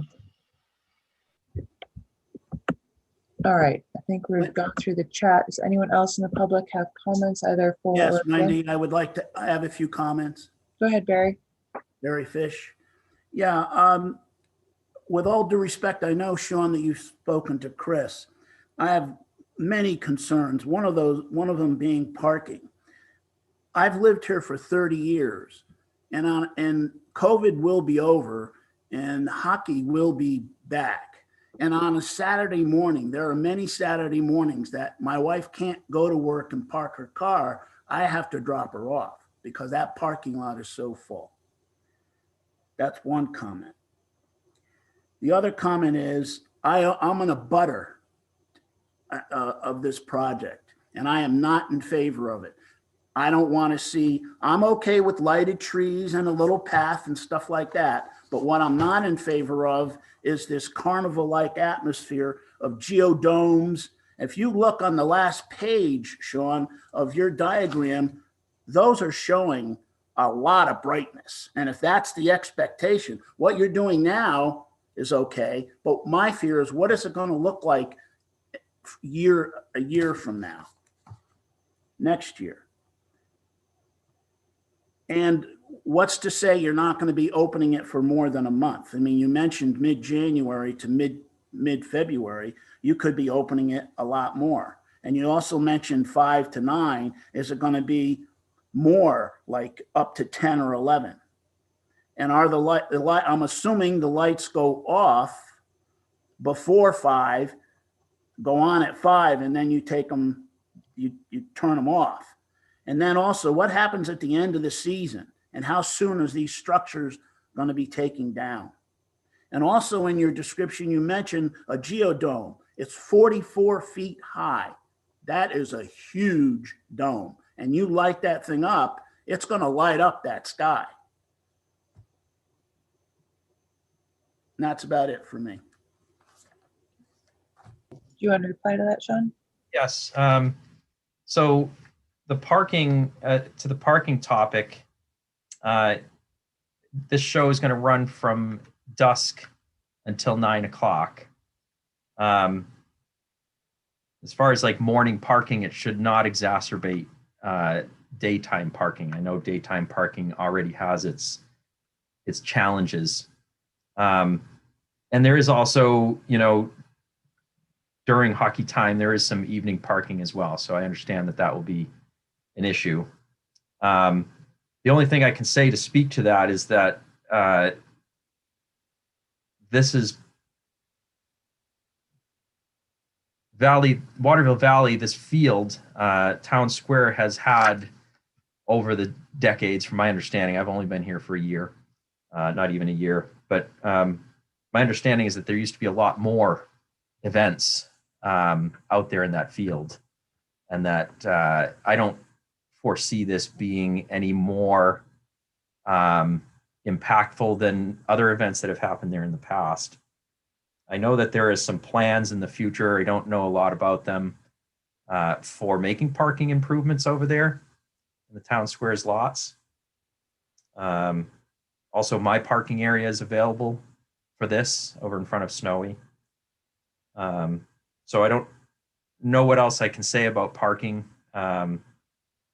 beyond that, and beyond understanding and hearing your concerns. And you know, parking is also always a concern of mine as well, being a business owner here. It is our intention to turn the lights off at 9 o'clock. So we understand that these are, you know, lights, and people like darkness around here. That's why we want to try to keep this reasonable and shut them off at 9 o'clock, off. Just a word about the geodome. The geodome itself is just a tent. It's actually a 40-foot diameter. It's a 20, that would give it a 22-foot height.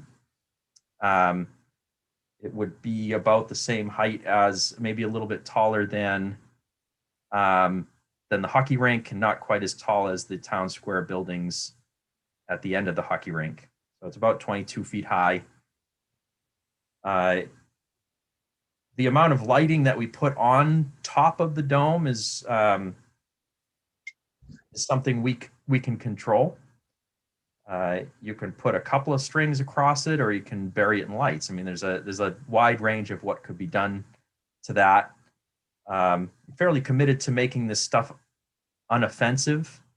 I'm not trying to make the geodome look like something out of Las Vegas or anything like that. So it would be tastefully lit, potentially with some soft white or kind of an icy blue looking light strung across the geodome ribs, maybe or some kind of a mesh of low wattage bulbs across it. Can I just hop in with a question? I understood that the domes now weren't part of this year's proposal. They are not. They're not part of this, but the topic of the domes did come up in the question. So I just wanted to address that for future. But perhaps, yeah, but just for the sake of concision, perhaps we can just, you know, make that statement that it's not for this year, and before you come back, before we approve anything for next year, there will be another opportunity for public input. Hopefully that answers your concerns, and I do respect your feelings on this. All right. So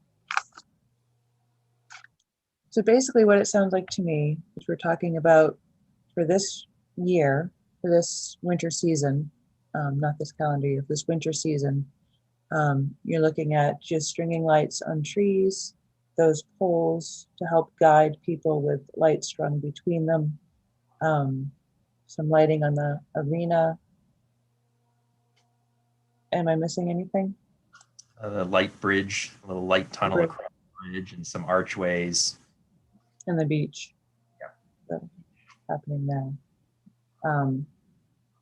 But they'll just be the mini lights and the C9s, those 2.5-inch bulbs, soft white. That's what you're looking at doing for this year. Were there some other colors in there, Jeff? We could put other colors. We could put maybe some blues and stuff like that to kind of keep a more winter feel to it than a holiday feel. But you know, we could do the soft white. We don't want to do too much bright white, but we could do some scattering of bright white to give it kind of that silver and gold effect as well. So I think you'll see a limited number of colors. They're not going to be all the same, like just soft white bulbs. There would be a little bit of variety, but we're for this year, especially this year, we're staying away from like Christmas colors, like reds and greens and stuff like that, and trying to go with more like soft whites and golds and blues, wintry colors. Okay. Are there any more comments from the public? Questions?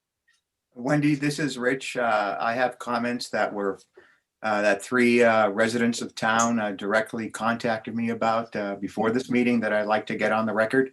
Sure. 2 of the individuals expressed concern about parking along the lines that we've heard today. And 1 individual expressed concern about the impact on the dark sky ordinance, our lighting ordinances, again, as expressed by others today. So for the record. Thank you. Wendy? Yes. Hey, Chris. Hello. Just as far as the parking is concerned, we do have a town ordinance that there's no parking on the street. And so that kind of covers people from blocking roads and stuff and parking for this this event. Also, I wanted to, Sean, if you could just consider the snow load on that ice arena roof. If we get 6 inches of snow, it all piles up right along the ice arena. And I know you tried to contact me yesterday for some questions about that, but that might be a consideration that you have or that you should take into account. Absolutely. Thanks, Chris. Well, if there aren't any other comments, feedback from the public, I will look at closing the public hearing. So last shot. Wendy, I'll speak from Town Square's standpoint. Sean has worked with us significantly in asking, there's 3 of us, one from the operational standpoint of how it flows, the effect on the Nordic system, along with the power source that he's using. So he has been, along with Jeff and Doran, walking the trail, made adjustments. So I do want you guys to know, as far as the conversation of our land and how the flow from a safety standpoint and the maintaining of the walkways, we have been addressing that with Sean as well, and are going to also add a little assistance where we can, because we also want to see this happen from the standpoint that it is an additional amenity that brings pleasure from 5 to 9, where it gets really quiet around here after we close, the sun goes down. But we also have directed very specific questions to him around that safety, the mask wearing, and he has been addressing that with us too. And we're going to work with him as well, because I do think that's another concern when you're adding people to the mix, and hopefully it's bringing local people from other surrounding towns in. I think that's really a big attraction for us on that end. That has to be noted, along with the structures that are going up. And we have addressed the fact of the safety piece along the pond as well. And I think Jeff and Doran have done a good job on how they can lay that out to control the path. So I did want to bring up a couple things that we have already discussed and that I think make a big difference to how this will be safe of an event walking around as well. And the time has been taken with that. Okay, thank you, Stacy. Okay, last call for any public input. All right, well then at this point, close the public hearing. Sorry. I've been taking notes too. When you're ready for a motion, I have some suggestions of things that would go in that. Okay, yeah, I just had a follow-up question. How are you going to be keeping people off from the ice on, by the way, it's Corcoran's Pond, not Cochrane Pond? We're hoping that some of the path markers are going to keep participants in this event kind of guided. There are no permanent barriers around the fence, as we know. There are signs that I'm not sure who put them there, but there are signs around the pond warning of the safety issues of trying to go on that ice. It is thin ice. We did not, although our folks will be kind of walking this to kind of keep lights in order and, potentially remind people of masks. And if we see somebody kind of messing around near the edge of the pond, obviously, like any adult would do, we'll probably say, hey, it's not safe, get off the ice, or stay away from the edge there. And I spend a lot of time over there. I know some people do kind of get out there once in a while. It's crazy, but I do see most people respect that pond edge and those signs in my observation. Yeah, well, my concern is more that, we've done surveys in the past, and there have been people who are only here in the winter who don't even know it's a pond. They think it's a field. Can I comment? With nighttime usage, it would be even less clear, that delineation. Thanks, Jeff. Go ahead. So in my opinion, if anything, what we're creating actually acts as because there is no barrier currently on the beach side or the hockey arena side to the pond. What we're creating actually will become a barrier. There will be two strands of light actually, kind of blocking that. So, just the other day I was up there and I saw, it was fun natured, but somebody had a model airplane, powered, that they were flying up, and he walked out on the ice to fly it. It's a nice runway, the ice for the little model airplane.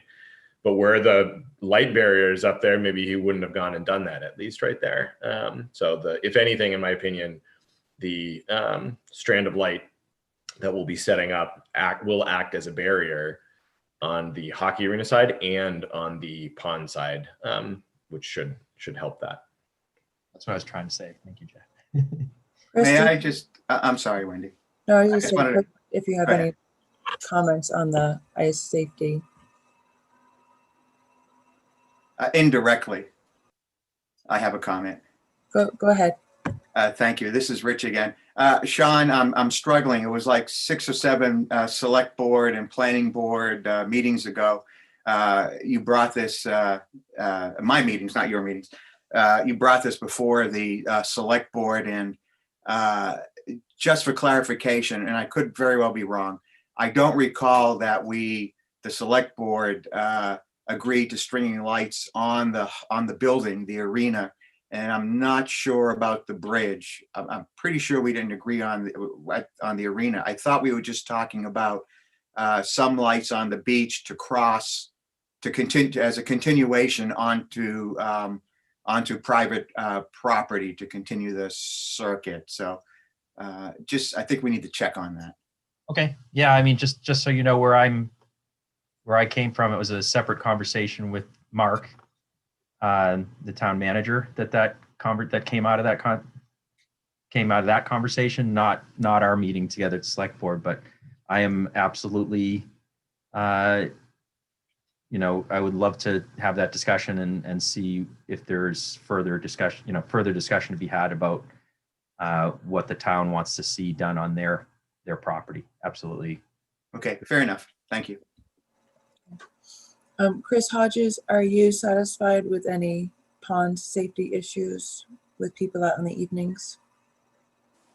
Yeah, I'm satisfied with the measures that are being taken, and I kind of agree that it may be a definitive barrier or kind of a guide between the pond and the actual path. I think, like Sean says, that any adult would, or anybody with common sense would probably make the correction for anybody that wandered out there.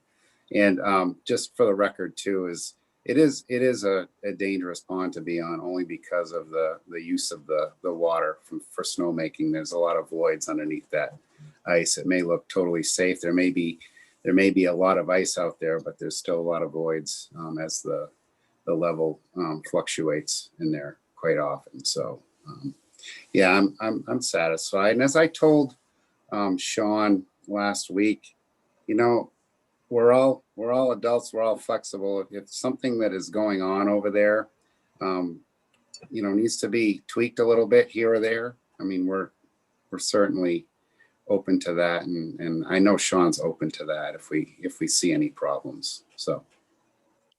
Okay, fair enough. Can I ask a question of Chris? Please do. Chris, hasn't been much talked about with regard to the wiring and so forth for these lights. Have you reviewed that with Sean, and are you comfortable that this is all going to be safe and so forth with? The Yeah, wire? I actually haven't done any of that with, I know where he's getting his power from, but that would be part of a, you know, an inspection, you know, before he opens. I could comment on that. So that one of the probably concerns is any cords crossing pathways, that type of a thing. And in the design of the posts that are being built, along with lights that are stringing, we'll actually be able to eliminate almost all cords that would cross, not almost, there will be no cords that will cross a walking path. So there should be no concern of that, that there would be any cord on the ground, even to the point where we typically with lighting and trees. So if you can imagine the hockey arena area where there's about 50 or so trunks of trees, that if we were lighting up any of those trunks, that you would have cords stringing between them to be able to light them up, that we won't be doing that method where there won't be any cords on the ground. Everything will be lit from within the tree. So there's no concern really of cords on the ground from a safety perspective. Okay, thank you.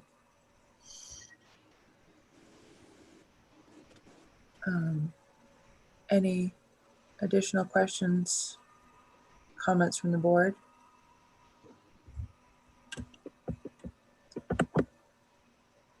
I know we've closed the public hearing, but Craig had a comment. If you can, let's go quickly to Craig, if you can be brief with that, and then jump to Bill Larson. Yeah, thank you very much. I just want to emphasize wholly that as a business owner and other businesses owners, we're having a very hard time struggling this year with business. And I think I welcome Sean's input on trying to get things moving a little bit better. We're obviously struggling over here as far as getting activities up and running and maintain some form of normalcy. The area residents, we were obviously in a neighborhood surrounded by all residents in the commercial areas in the center, basically. And we do obviously impact the residents, and we actually need their support wholly, highly, right or wrong, on anything that's going forward. All right, thank you. Thank you, Craig. Bill Larson? Yeah, I just want to say that I'm in favor of doing this with one condition, that we would reconvene within a month of when it closed, and we'll have a debrief so that we don't wait a year. You know, I'm assuming that you want to apply again and everything else, but that we take a look at the lighting issue, and we take a look at the public safety issues that are potential, while it's fresh in our mind, rather than waiting a year to go back and look at these things. So I would make that a condition of approval. I think that's a great idea, Bill. Tara, you mentioned that you had some other conditions that you were hearing through our discussion. Yeah, I've just been taking notes that could become part of a motion when you're ready. So those would be as shown and described today, with the lights on buildings, trees, along paths, light bridge and archways, no geodomes or other permanent or temporary structures. Submit the sketch of this year's display and the light specs that you've shown to the file. This season only, I think I heard you say through March 15th. Dusk to 9. Payment of any fees, I'll get my invoice in as soon as the meeting's over. Approval of the code enforcement officer prior to opening, and what Bill just added of to come in for a conceptual for next year within a month, so would be at the April meeting. Okay. Does that spark any further comments or questions? I have some, Wendy. Yep. Got to deal with the town with regard to or safety issues with regard to the snow on the arena roof. Coordinate with the Nordic Center. Address the pond ice issue with regard to its barriers. I know they talked about it verbally, but it should be written. Coordinate with the select board for the hanging of the lights on the arena building and the bridge. Statement on the safety of the wiring. That's it. Also, just generally, we should have copies of all the photos and plans and specs that you were showing us today that were used as far as making this decision. Yes, absolutely. You can email all those to Nick, right, Sean? Yes, absolutely. Yes, thank you. Okay. If there's any more discussion, does anyone want to put forth a motion with that nice list that we just heard?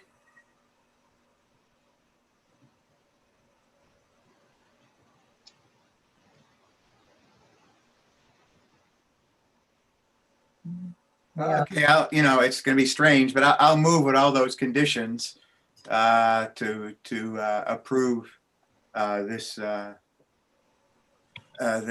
minor site plan review, minor site plan application. Although I would like you to add your firstborn child, Sean, if you would. I'll ask him. He's 20. He can fend for himself. I think we should move along here. So I agree. Let's vote. Yeah. Yeah. Okay, Wendy, I'll second it. Okay. Nick, do you have all of those conditions clearly so you can write that down? Or do I we have need to- the recorded video and I'll get the stuff that Tara has, so make sure I get them verbatim. Okay. Sean, did you have any questions about any of those conditions that were just I don't. listed out? They're all very reasonable, and I will work on those. I'd like to thank everybody here. Well, we're still got to vote. You're not in the clear yet. I'd like to thank everyone for considering it. And I'll thank you in a moment. Okay. So all those in favor, Nancy, Nancy Knight, yes. Bill Larson. Oh, still muted, Bill. Yes. Okay. Myself, Wendy Rathgaber, yes. John, John Racine, yes. Rich, Rich Rita, yes. Bill Spence, Bill Spence, yes. Terry. Terry Waite, yes. Okay. So the Winter Lights minor site plan application is passed with the conditions that were set forth. Let's make sure that we get all the documents. Sean, I trust you'll email everything to Nick that we were relying upon today. And we'll certainly be in touch if we're missing anything. And we'll plan to meet for a conceptual consultation at our April meeting to be able to review how things went for this winter season. Now, thank you. Thank you.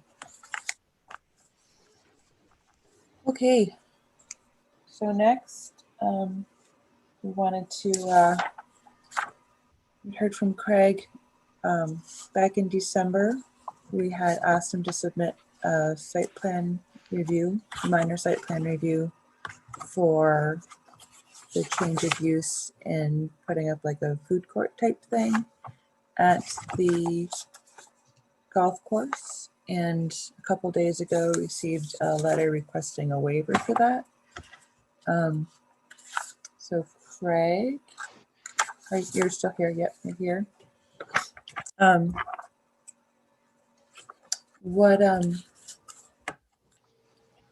you feel like something has changed since the December meeting when we'd had our discussion? I know your letter references the state of New Hampshire encouraging outdoor dining. From what I've read, it was encouraging outdoor dining for the established businesses, not necessarily bringing in others, but certainly would like to hear your perspective on this. I just was taken back about the meeting in December a little bit. I just asked to get on the agenda as an informal, informational type setting. I wanted to come and just do an informal presentation on what we perceived as what the business environment will be this winter and how we're reacting to it. That was the entire intent of my proposal in December. I was not proposing to construct anything whatsoever that would require any type of site plan review. That I've done that with other boards. I've done it with the selectmen. I try to do it twice a year. I thought it was a good idea to come to the planning board to go on record to give you an informational items only. So I was kind of taken back a little bit on the site plan review on what we're proposing. I guess it's not the word proposing is not a good word. Our food service is under our control, which is under our domain. We are licensed for all 40 acres, both liquor and food. We're allowed to serve it 7 days a week, 365 days a year. And I did go to the safety officer and I went to the town manager and told them exactly what I was thinking of doing. They're the ones that would probably, if they thought it was in violation of any zoning, would probably send me to the planning board. And they, at that time, they did not do that. So I was kind of taken back at the meeting. So thus I'm asking for a waiver based on the fact is that I personally don't believe that it's a planning board issue. It's not a land use issue. It's not a zoning issue. We're not constructing anything. I haven't applied for a building permit. Everything is exactly as it was 6 months ago. And then I can make comments after that is that obviously things are different. And the state of New Hampshire is forcing us to go outside. And in doing so, the people are requesting outside service. They're requesting it. I don't think we're going to get people back in the building too quickly at all. I don't think this is going to end. I really don't. So we're moving forward to satisfy. That's what businesses do. We satisfy our customers and try to welcome our customers and give them what they actually want. Okay. I don't perceive it as a big issue. We've enlarged the parking lots down there. There was some negative comments previously that I kept it more like a junkyard, which well within my preview to do, I guess. But I did clean it up and I think it is presented very well. And it's been very successful, actually. You've kept 3 people totally employed this year because of this. The residents seem to be totally happy with it. I don't know where the planning board, except for maybe wanting information, which I was more than willing to give. Okay, I think as I recall the conversation in December went, we'd requested a minor site plan review just due to the fact that it was assumed that it would be a popular draw and therefore there would be traffic, parking issues. And as the weather gets warmer, I believe we were discussing that things would change. People would, in the wintertime now, folks are coming and leaving probably rather promptly as opposed to eating in their car. But as the weather gets warmer, it's very unclear what the plan is for this food court area. My plan was to supplement the tubing, and we're anticipating, which we're doing, probably 99% of our guests that come in here for tubing are coming outside the valley. And they're coming in here from all over, from over an hour and a half away. And my idea was the ones that don't want to come inside the building, which is a fair amount of them, would be able to be served outside the building. And so are you not serving from your kitchen outside the building? No, we don't do takeout. Okay, I guess that was what I thought the spirit of the New Hampshire outdoor dining We was. do on our patios. We do serve on our patios. We do serve on our, but as far as people driving up to a drive-up window and taking food to go, we discourage that highly. What we're only serving people that are on our property. We do not serve people that would want to come up and drive up and take it to go. Okay.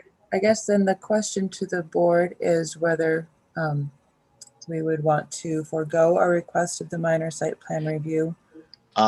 Just put a caveat on that. The trucks will disappear toward the end of March, and they will not come back during the summer. There's no intention of ever coming back during the summer months or during the down seasons. It's only going to be from here to March 20th, thereabouts, is what my personal intentions were. They are 100% within my operational domain. So I can change their hours, or we do control their hours, and we do control the number of days that they're here. Okay. Wendy, this is Rich. Go ahead, Rich. If I may comment again. Yes. I think there's a central issue here that we need to address as a board. Craig is basically saying that set aside the waiver for COVID, but he doesn't believe that he needs to come in front of us for a minor site plan review to have these trucks operate on his property because of his licensing. I happen to think that's not correct, but I think for the record, we should discuss that and make sure that the planning board has the position, which I think is explained in minor site plan review, which talks about, and I'm reading, reconfigured, decreased, or increased. There are a number of things. And it talks about additional or increased outdoor use areas of no more than 500 square feet, such as for dining or recreation, including decks or patios. So I do think this requires minor site plan review. And that may not be at issue now because Craig has moved this to a different place concerning asking for a waiver from that. But I think as a board, we should be clear on whether or not we agree, what interpretation we agree with. Thank you. Okay. What do you consider the 500 square feet? There is no deck, there is no patio, there is no structure. Well, the trucks certainly parked. They're not, that they're on wheels. What this is saying is that if it's smaller than that, you would comply with. They're way under 500 square feet. You could put all 3 trucks in a 500 square foot building.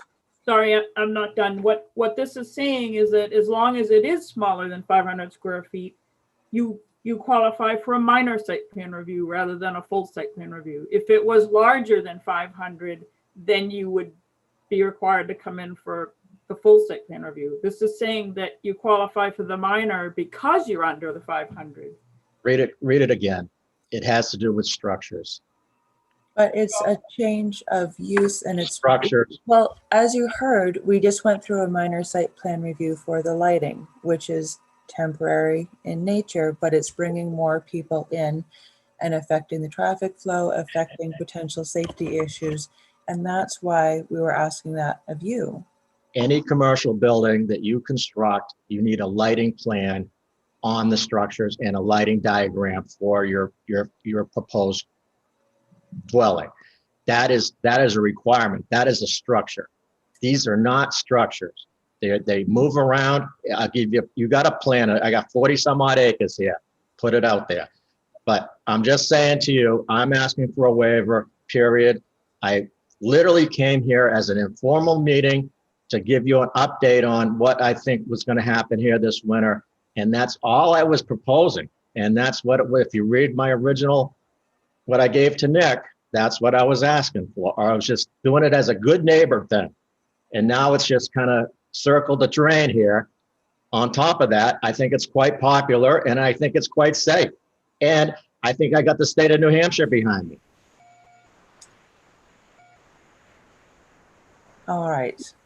I think I've made myself clear where I'm standing from and that it should still be a minor site plan review, and Rich has. Can we hear from other members of the board? And actually, or maybe even for some clarification, Chris and Mark, when you guys spoke with Craig earlier, was there any indication about needing to come to the planning board? Or I think, you know, we had put things off in December because there had been a conversation with public safety and with town manager. And so we didn't want to unfairly in any respect affect holiday week business. But the agreement was to come back for a minor site plan review in January. Is there anything I was missing from that, Chris or Mark?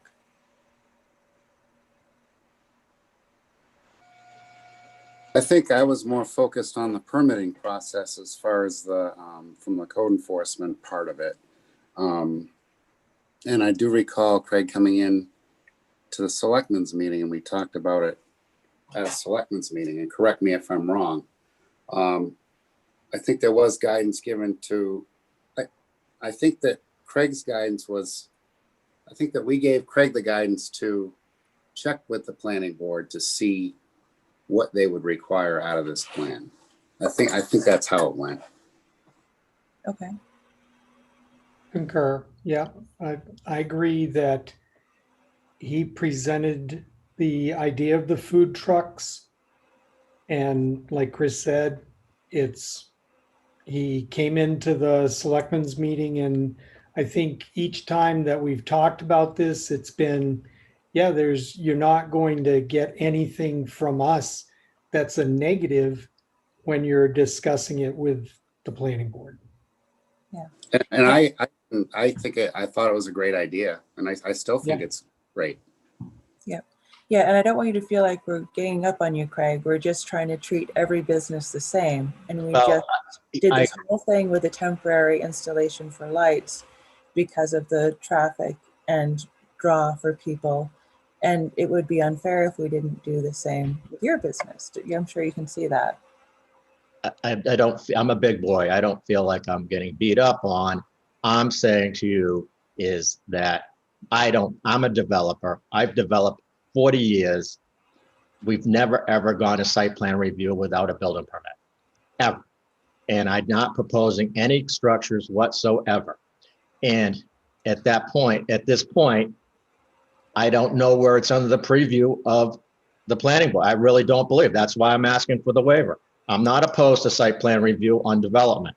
I've gone to plenty site plan reviews where the project came out way better than if I didn't go. So I'm not opposed to site plan review. I'm saying I would like to go on record that I think that you're overstepping your bounds, period, on my business. I operate a business that I feel I'm trying to do the best I can with the tools that I have. And I have the support of the state of New Hampshire, period. And I don't know what you want me to do. I can't open up inside. I cannot operate inside the way I should. We're certainly They're not allowing, if not, I'm going to file for an abatement because you're taking away my rights to operate under the state of New Hampshire guidelines.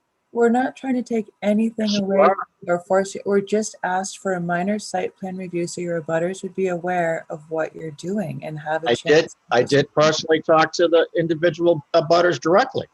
I did that on my own. And the other thing is, I feel that in an informal, which I've gone to selectmen, I'm going to the conservation next week on an informal basis. The last thing I want to do is get these boards in an adversarial relationship. And that's what I feel is happening right now. We're getting an adversarial relationship going on because you're saying that you need jurisdiction over my property. I feel that you don't have jurisdiction over my business operations. You have it over my structures and my land use, period. All right, well, I've tried to explain it. Perhaps someone else on the board can say it a little bit differently.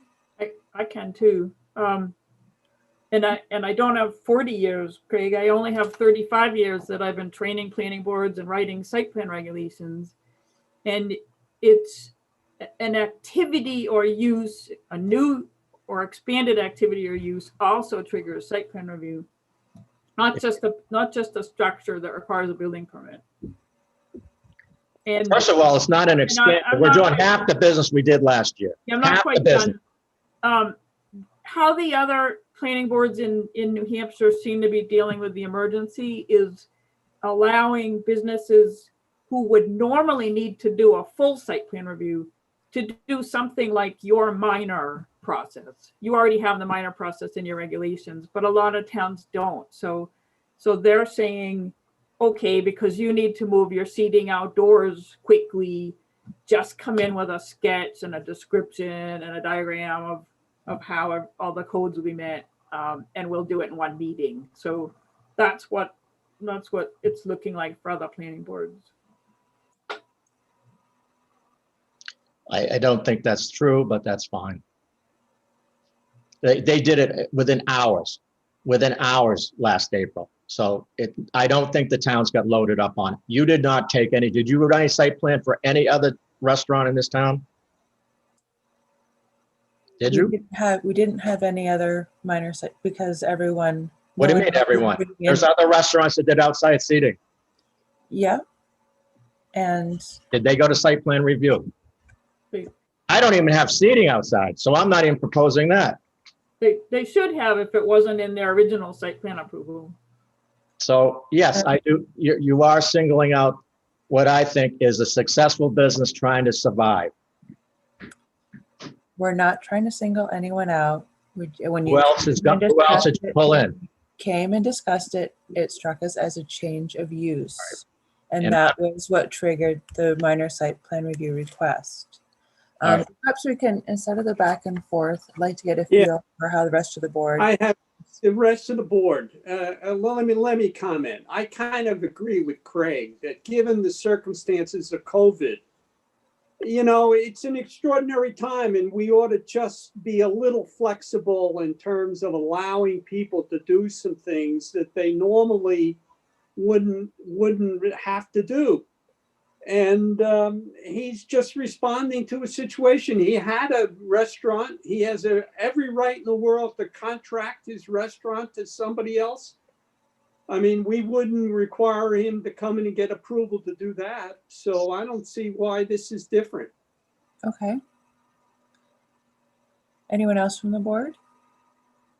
I might start picking on people specifically.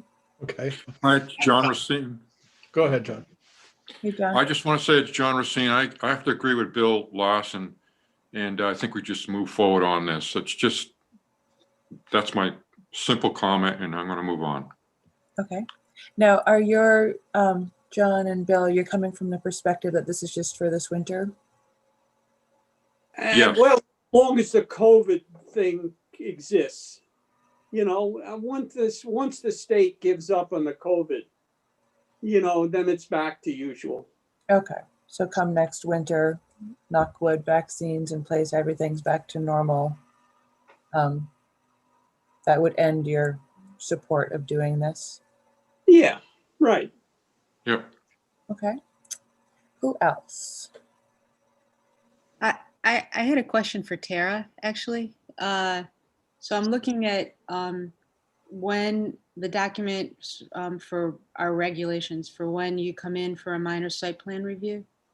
And it comes in as additional, or D is additional or increased outdoor use areas of no more than 500 square feet, such as for dining or recreation, which this is, but then it says including decks or patios. So my question is, it seems to imply some sort of structure, but is that necessary to be D?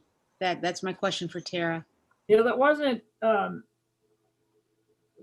my intent when I wrote it, or how we discussed it with the board. I think including doesn't mean it has to have a deck or patio, but a deck or patio would trigger this, that it could still be minor if somebody was building a 500-foot deck or patio. I'm trying to say that even if it's a deck or patio, it can be a minor as long as it's not more than 500 feet. Okay, but if they took a parking lot and put food trucks in it and made it a takeout restaurant area, essentially, Does that fall under D? I think that would be a minor as long as it wasn't more than 500 square feet of activity. Okay. And if it falls under D, then do we have discretion? No. I mean, I think all you were asking was that abutters be notified for today's discussion so you could approve it as a minor. That was what I heard. Yeah, I mean, if it falls under D, then I feel like we don't have the discretion. We're just trying to follow the rules.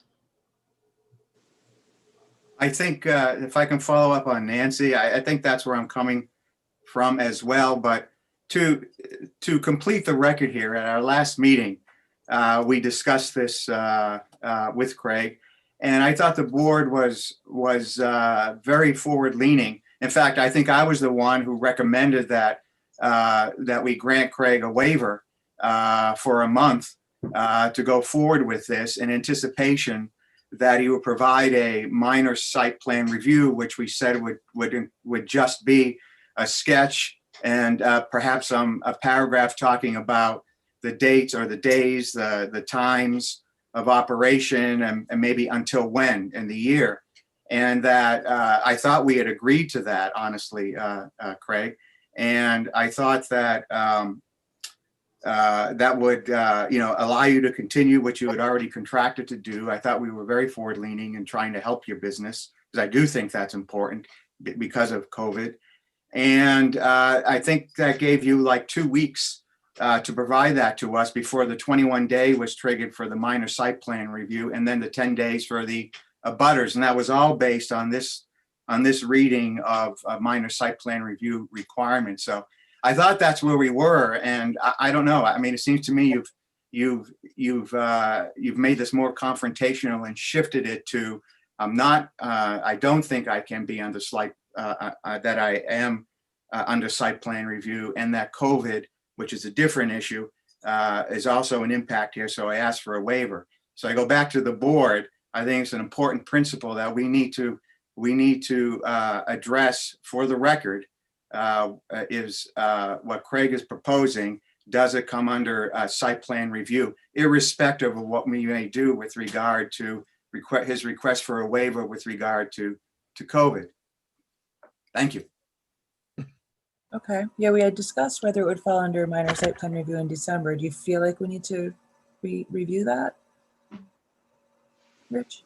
Well, I think Craig is challenging that quite vociferously.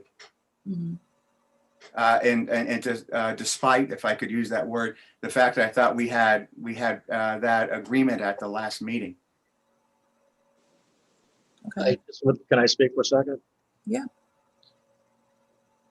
At the last meeting, I was not prepared to do any major decisions, I guess. I didn't bring up the site plan review. I probably would have said that I don't feel I didn't propose anything. It was all from discussion kind of circled the drain on the whole thing. That's my take on it.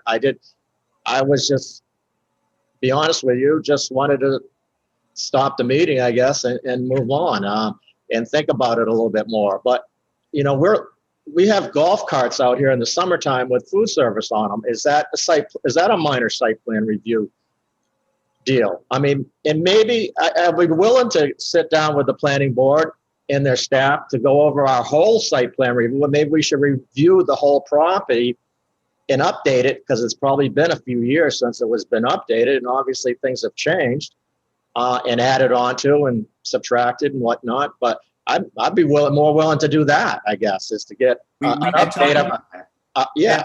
We had talked about that at the last meeting. Right. Right. Yeah. Tara said that the plan is very much, and I said I could fill the plan 4 feet high. If that's what if that makes her feel comfortable that the file gets over 4 feet high, I'd be more than happy to do that. I can print paper left and right. So I can update my site plan review because I think it hasn't been done for a number of years. Craig, and I don't have the minutes in front of me, but I thought what I recalled was that the planning board invited you to do that as a minor. I'm telling you that you probably should do it as a major site plan review, is to update the file, and because things have changed out here. I would welcome you to be on the property to at least see what we're doing out here, because we are a major business in this valley, and I every time I change a light bulb, I can't really come to site plan review. I've already gone to like 3 of these meetings, and I have other things that I need to do here. We're operating our business under the license of the state of New Hampshire, and we're doing the best we can under those guidelines. I don't feel that if I propose a structure that then I think we come to site plan review. If you, at that point, which I am going to come to site plan review on a proposed structure shortly, and then I would open it up to entirely the whole property. But we do food carts out there in the summertime, and I don't see how this is any different than that, personally. We're allowed to sell food on 100% of our property today. Nobody's ever questioning. You're not questioning that, I don't think, are you? I mean, so are you telling me that I cannot sell food on 100% of my property? Because the state of New Hampshire says I can. Okay. I can sell liquor on 100% of my property. Oh, okay. Thanks, Craig. So we've had a couple of board members feel like just move on. Some others. Let's continue the conversation. Bill Spence, saw your hand. I have a suggestion. Yep. Craig, if you were to write a paragraph to the board to tell us what you intend to do to enunciate or just, elaborate on your food truck plan, I don't think any member of this board would vote against allowing you to have food trucks on your property. And nobody's trying to challenge your ability to do business. It's a matter of making this go away. A paragraph letter instead of the letter about what the board or what the state of New Hampshire allows you to do would allow us to vote on this and terminate this discussion. Well, the other thing would be the abutters being noticed was the other aspect. Has that not already been done? No. Why not? Mention it. I think we're the major abutter. Copels. The Copels. Craig, aren't we the major abutter? You're a butter, yes. You're certainly one of them. I don't think. And you were a good doobie and did speak to us. And we said fine. And you didn't even give me a slice of pizza. That's not the legal process. No. We know that. I'm just making the comment. It wasn't. It wasn't noticed to the public because he didn't submit an application. Right. And I'm not submitting an application. You're requesting for us to give a waiver to doing it. So let's continue. So we've heard from Bill. Terry, have we heard from you on this? Sorry, I'm picking on everyone. I know. This is an interesting situation. I read the letter and I tried to research this provision he's talking about, and I could find emergency orders, but there was like 100 of them. And Craig didn't provide any specific wording that would say something about, because of the COVID, this emergency order would eliminate the requirement for any kind of board review. So I don't think that really does eliminate the review requirement. And the board is authorized, the way I read it, is authorized to review an increase in use, which I think this is. It's an increase of what's there in another part of the property. I think the worries, if I understand you, Craig, the area that you're talking about is the additional parking area or the maintenance area where you're going to have the trucks. I've seen them there before. And I'm assuming that that's what you're talking about to provide for the tubing. So under normal circumstances, I think it would come under the purview of the planning board, which could do it as a minor site plan review. But in this particular case, we're well into the winter now. We're getting into the time when the COVID, I think, is going to be waning. the COVID requirement, or the COVID actually made it such that we even altered the voting methods. And so I think that whereas the one major abutter happens to be the Copels, they've talked to Craig, they don't seem to have any bad feelings toward it. And where the area where the trucks would be are really quite far removed from any other structure, any other building or residence. So I don't see the harm. If we can alter the voting requirements, I think we can alter the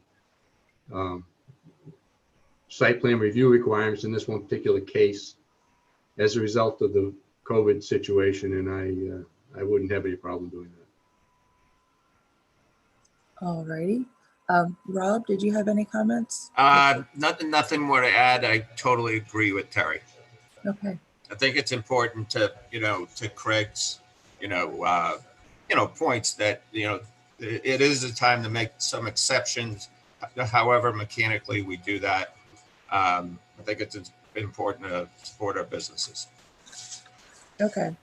So what I'm hearing is that there is support for allowing Craig to continue to host the food trucks and create a food court area for the duration of this winter season.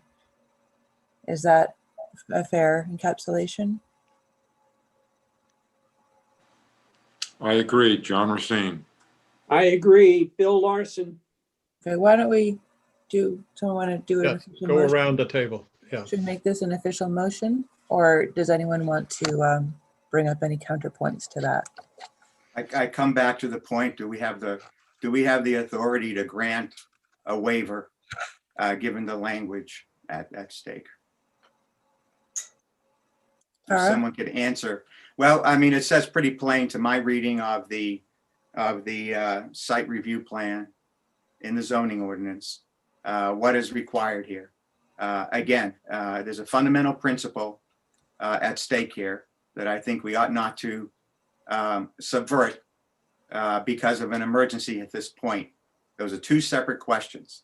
The question in front of us, as Craig has raised it, not us, but Craig, is that I don't need to come to site plan review, period. And I am asking that you allow me to operate my business under COVID emergency orders, in which nowhere is it stated that things like site plan review are postponed or paused in any manner.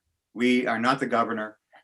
We do not have, I think, that the right that he has for emergency and executive orders. So I guess I'm just standing on what I think is the proper place to be in principle. Not that I'm against at all what Craig wants to do. In fact, a month ago, as I said at the beginning, Craig, no good deed goes undone, unpunished. Thank you. I fully support what he's trying to do. I was the first one to speak out in favor of what he's trying to do, but I don't like the path we are going down. This happens too often in Waterville Valley in the last 3 years and in the past. We have specific language. Let's adhere to the language. If there's an opportunity to waive that language, then fine. We could consider that as a separate question. Thank you. Thanks, Rich. Mike Capel, did you have something to add?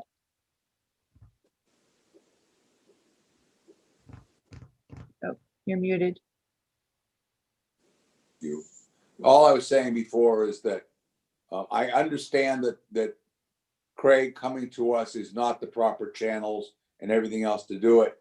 But as a good neighbor and a good citizen, he did come to us and tell us what he was doing in pretty decent detail and what it was doing. And it has not been an issue for us. And as people said, we probably are the major abutter to that situation. And it has not been a problem for us. Well, I certainly take Rich's points to heart. You know, Your reminder. connection has been locked up. Mike, could you? Thank you. We certainly, I feel like, did our best to accommodate Craig and what you're doing, and we're not trying to overstep. And, you know, I too think the food trucks are a cool idea.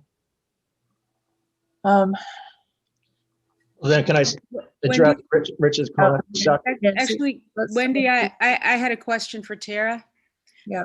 Tara, under B in our regulations where it says minor site plan review, and then it gives the conditions for it, you know, A through F, I guess. Or it says where provided may be followed, and I was interpreting that as may be followed in the sense that you don't have to follow the full site plan review, not that you could toss it out and follow no site plan review. Is that a correct reading, Tara? Yes. What, yeah, I'm a little queasy about the idea of exempting granting an exception to site plan review without notifying the public. If that's the will of the board, I'd be more comfortable with you deciding by consensus not to require site plan review as long as the food trucks are gone by the end of March, and to ask Craig to come in and possibly under a minor to do the overall update on maybe what's been some incremental expansion of activities. Yeah. Yeah. So basically, oh, go ahead, Nance. You know, I have to say, Craig, that the time you took to write that letter, you could have written a paragraph just describing what was going on with a tiny little sketch, a rough sketch of what was going on, and we would have stopped talking about this 45 minutes ago. So I guess I don't really understand why you're fighting this, why you didn't just do it. Because, can I answer that? Go ahead. All right, two things. I asked to speak in front of the board in December, strictly for informational purposes only. I put that in my request to Nick. And I asked that I was just going to inform the board as a good neighbor to say how I perceive the winter to play out here under COVID, and to explain how we handled the summer business too.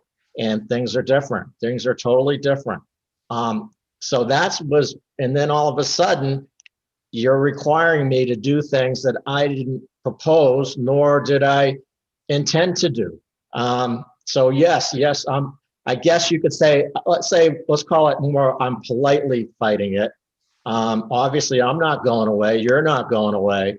So, but I don't see where I think it's selectmen could be the better board to talk about this because of the licensing standpoint. You do not license us. We are licensed by the state of New Hampshire and the selectmen, not the planning board. We don't have a license. You do not license people. So you're strictly, I'm trying to say that I feel that you're personally overstepping your bounds. I don't think you should not be uninformed. I'm thinking that you should be totally informed. And that's what I was trying to do in December. And I thought it was a good neighbor deal. And yes, I can take 20 minutes and write out a site plan, but at this point, then I don't know where it starts and stops. You know, every time I cut a tree or trim a tree, do I need to go to site plan review? I mean, I don't understand where it starts and stops. My experience is strictly with site plan review, minor or major, and that's your decision. Most towns, we have to apply for a major one, and then they bump it down to a minor. But where does it start and stop? My understanding was a building permit, period.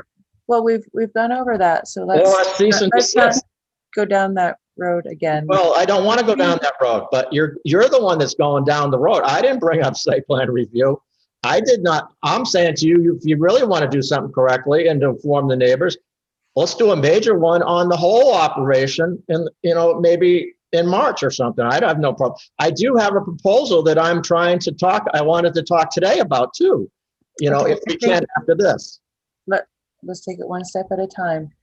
So Tara, you feel like the best recourse for us legally is just to rescind our request for a minor site plan review? With the caveat that I'm not your attorney, I'm your planner. Yes. I would be more comfortable with just you deciding by consensus to not require site plan review as long as the food trucks are gone by the end of March. Okay. That's a little bit different than voting to grant an exception, which you don't really have a regulatory process for. Okay. Would you limit them to the excess parking area? So however you decide you want to limit it. But I think what you'd be saying is you're agreeing by consensus that you're gonna let it go as long as it doesn't exceed thus and such. Okay. I would think that if you're not going to the abutters, that probably limiting it to that area might be a good idea. Okay. Why don't we move forward in that direction? I think it would be, like the board is sort of half and half as far as, or perhaps leaning a little bit more towards going in that direction than requiring the minor site plan review. So can I put a caveat on that? I think it would be safer as a board legally that if I propose to you or go on the record saying that 100% of these food trucks will be on that parking lot that's in the maintenance garage versus you, because again, I don't feel that you have the authority to tell me where I can put them or not. I'm going to go on the record saying I will only put them there, and I'll go on the record saying that they will be gone by the end of March. Okay. And the hours are Thursday, Friday, Saturday, Sunday. Most of them are only going to be Friday and Saturday. As business wanes, you're going to see them less and less. So I would prefer to go on the record saying that I would tell you, as a good neighbor, I'm going to put them at the maintenance garage because it is the piece of the property that is not affected entirely except for the Copels for any direct abutters. And I would say that they would be gone by March 20th of this year. Okay. Here. And that would be better than if you try to tell me how to do it. Yep. Can you know what I'm saying? Yep. Craig, can you put that in writing, please, and sign it, submit it to the town? Of course. Okay.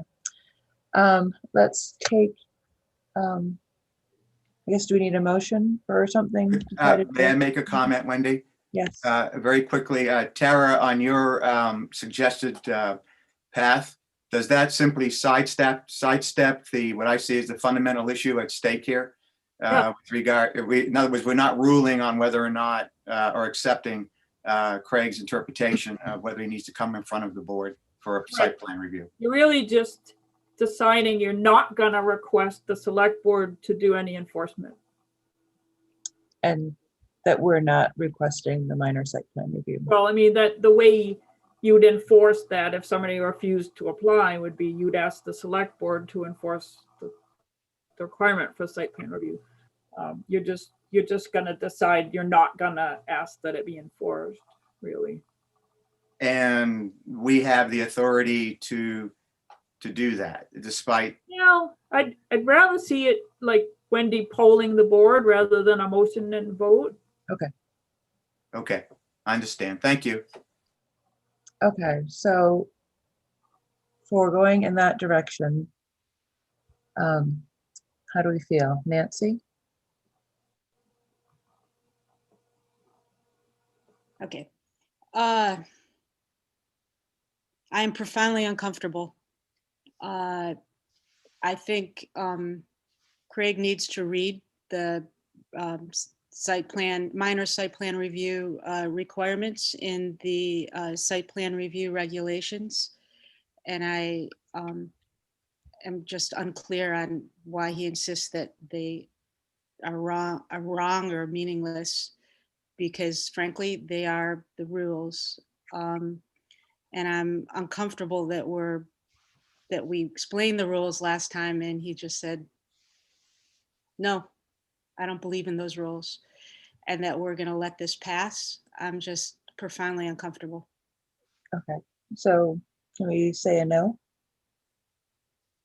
I'm leaning that way, yes. Okay, No, no, yes to no. okay. Since we're just polling and it's not an official vote, Mike Capel, Oh, like I said, we are very Fine, yes. we are very comfortable. It has not been an issue, so I don't get a vote right now, but if I did, I would say, go ahead. We'll worry about it next year and put Well, everything in place more formally. we're talking about this not happening next year at this point, so, Well, God, okay. wait a minute. Well, we're fine Wait a with minute. it. I'm knocking on the wood. Okay. All righty. Bill Larson, Yeah, I'm in favor. okay. John, Yes.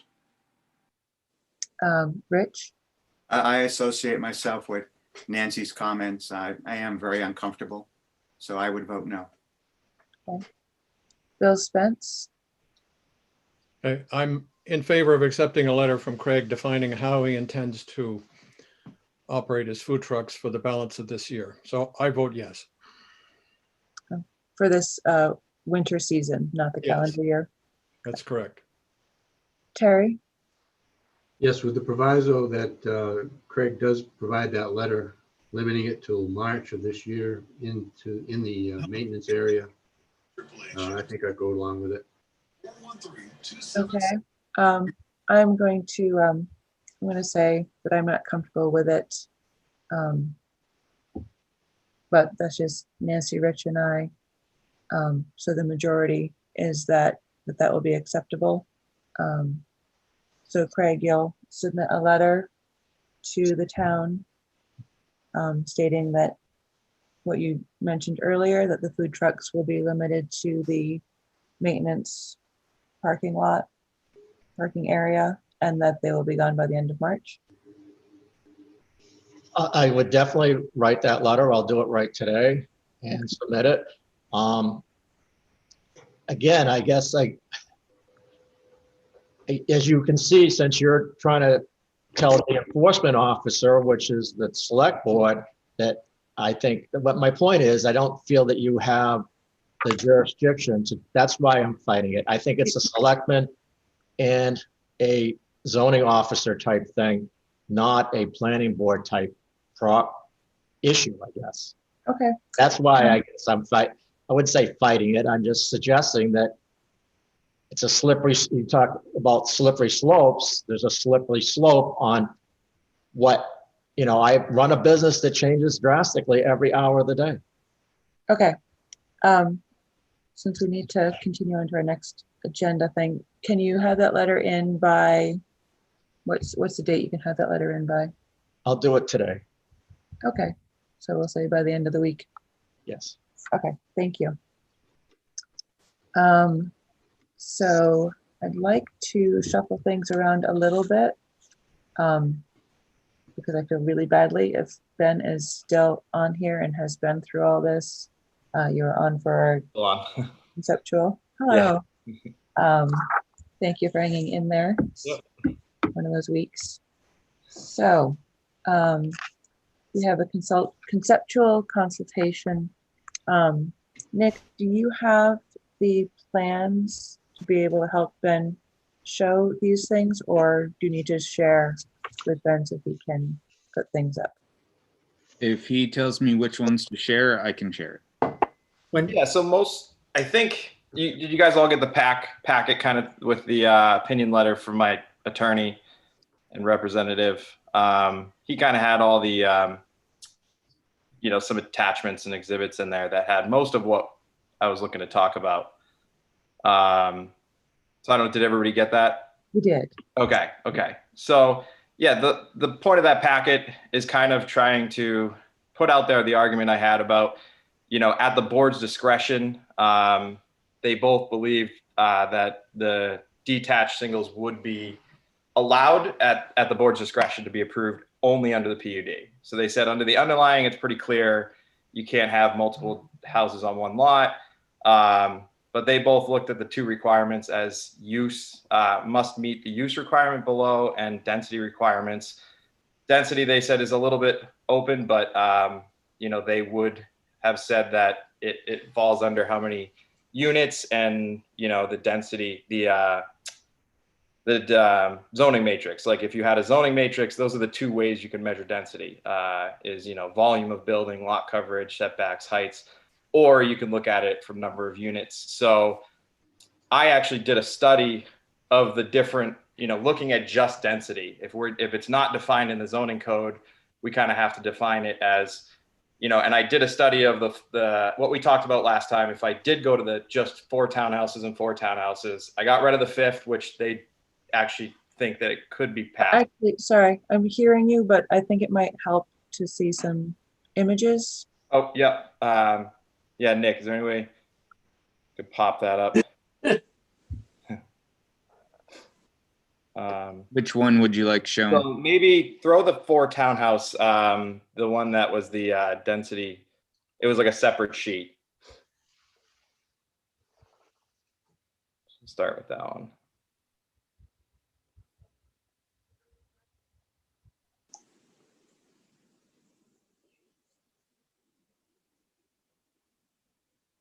I think it's the one I can see, 8-unit site plan. Or would it be easier to share, give sharing capabilities to Ben? Yeah. You can see it on his if it pulls up, might be faster, but there we go. Yeah. So if you zoom in a little bit, so you can see on the bottom left, I tried to establish a zoning matrix, based on what we have, what we know, what are the characteristics that would fall into a density calculation. And I got number of units. I threw in the land area, although that's going to remain the same, obviously, because it's the same land. I actually calculated building volume, so the volume of the entire structure, the lot coverage, so that's obviously a big impact, and then heights. So I did, because there's multiple units between each plan, I did the maximum height and then I did the average height. So if I took the average of every unit versus what's the maximum in the development, and between the 3 plans, you can see how it starts to go down. So the biggest impact and density would be the 8 townhouses. It has the highest number of units. It has the highest building volume, the highest lot coverage, and the maximum height is also the highest, and so is the average. So this would be my maximum density on the lot. Although, you guys probably saw in the letter that they did believe I could get a 5th unit, especially where I was connecting it with a mudroom. But I did this before I got that letter from the attorney. So so obviously if I added a 5th unit, every one of those categories would go up. Nick, do you want to pull up the next one, which was these cottages, but with the attachments?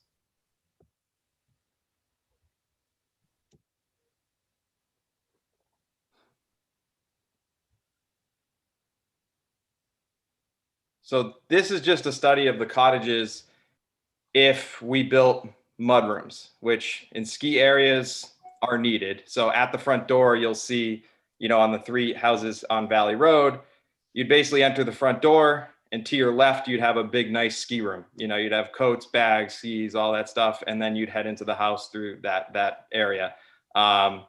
They both did state, those are pretty good connectors. They're 12 feet. They're the size of a room, and there is no design requirements on multifamily. So he said if there's single entry structures that are connected, they would fall under the International Building Code to require sprinklers. So it would have to be classified as some sort of structure. And because they are touching, you have to do sprinklers. You have to fall under multifamily code, which would qualify it as a multifamily. Because, I couldn't pick and choose and say, for zoning purposes, it's not a multifamily, but for building purposes, you're required to do sprinklers because they touch. So this would be multifamily.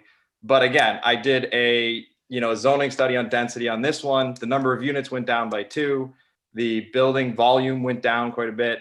The lot coverage went down, and the maximum height went down quite a bit as well. And the average height is down even more than that throughout the structures. So this is something that we're looking at as potentially a viable option, but I don't think it's the best avenue. And both of my representatives have told me that at the board's discretion, you don't have to connect them. So Nick, you could maybe pull up the next one. That is the detached condos or the cottages.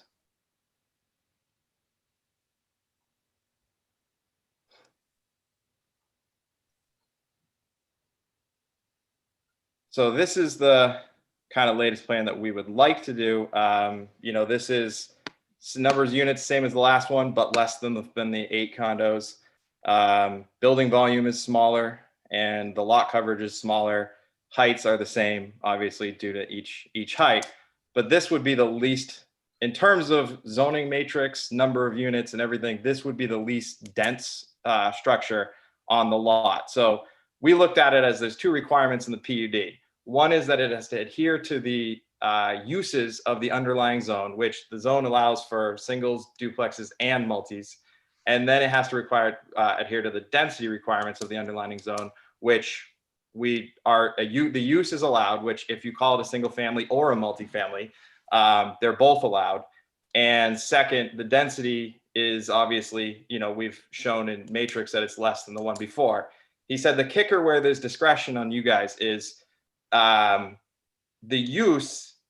So basically, this would be, if we took out the lot line and merged it into one lot, this would be classified as a multifamily use.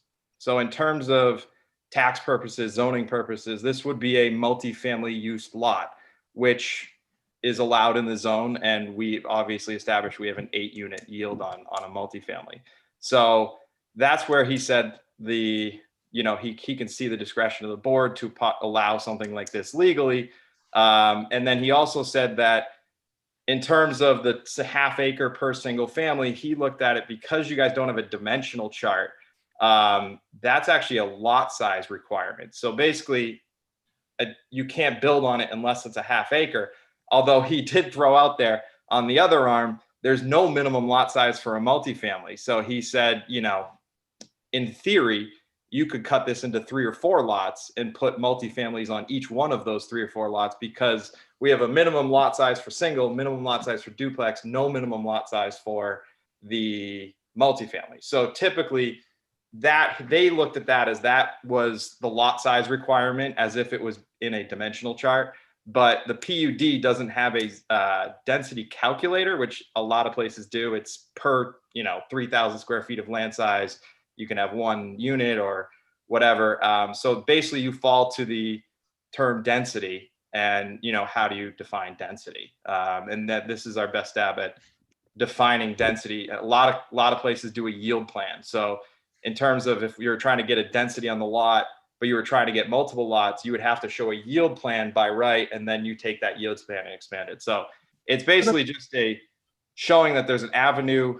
If the board likes the look of the singles, the detached cottage condos better, there is a legal avenue to approve it, as well as the neighbors. We've spoken to many neighbors, and this seems to be the best plan that they've seen. So just to be crystal clear, this with the detached cottages, they would be condominiumized. In other words, no one would have a sole ownership of any piece of land there. And I saw, so basically I saw the last proposal, which had all these single individual lots.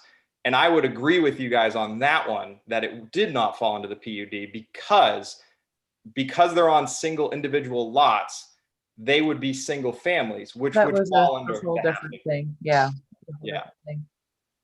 So now that they're condos on the same lot, he said that this is something that can be approved. And there's also something in the PUD that you guys must have read, that it has to be a cohesive project that fits together. So showing the building, showing the parking, showing everything working together fits the PUD. And again, I looked at the last project, and because there was no houses proposed, you couldn't have fallen under that. It has to be a cohesive project because it wasn't proposed. So I think that was an entirely different perspective. Yeah. Okay. So that's where we fell, is that, because they're condos, it's going to be a multifamily use on one lot. There's the ability to get through it only if we go through the PUD. Okay. Does anyone mind if we take the screen sharing off? Just find it easier to have a discussion if we can see each other. So everyone has a good grasp on these. Perhaps you already have them printed out, board members. So if we could stop the screen sharing.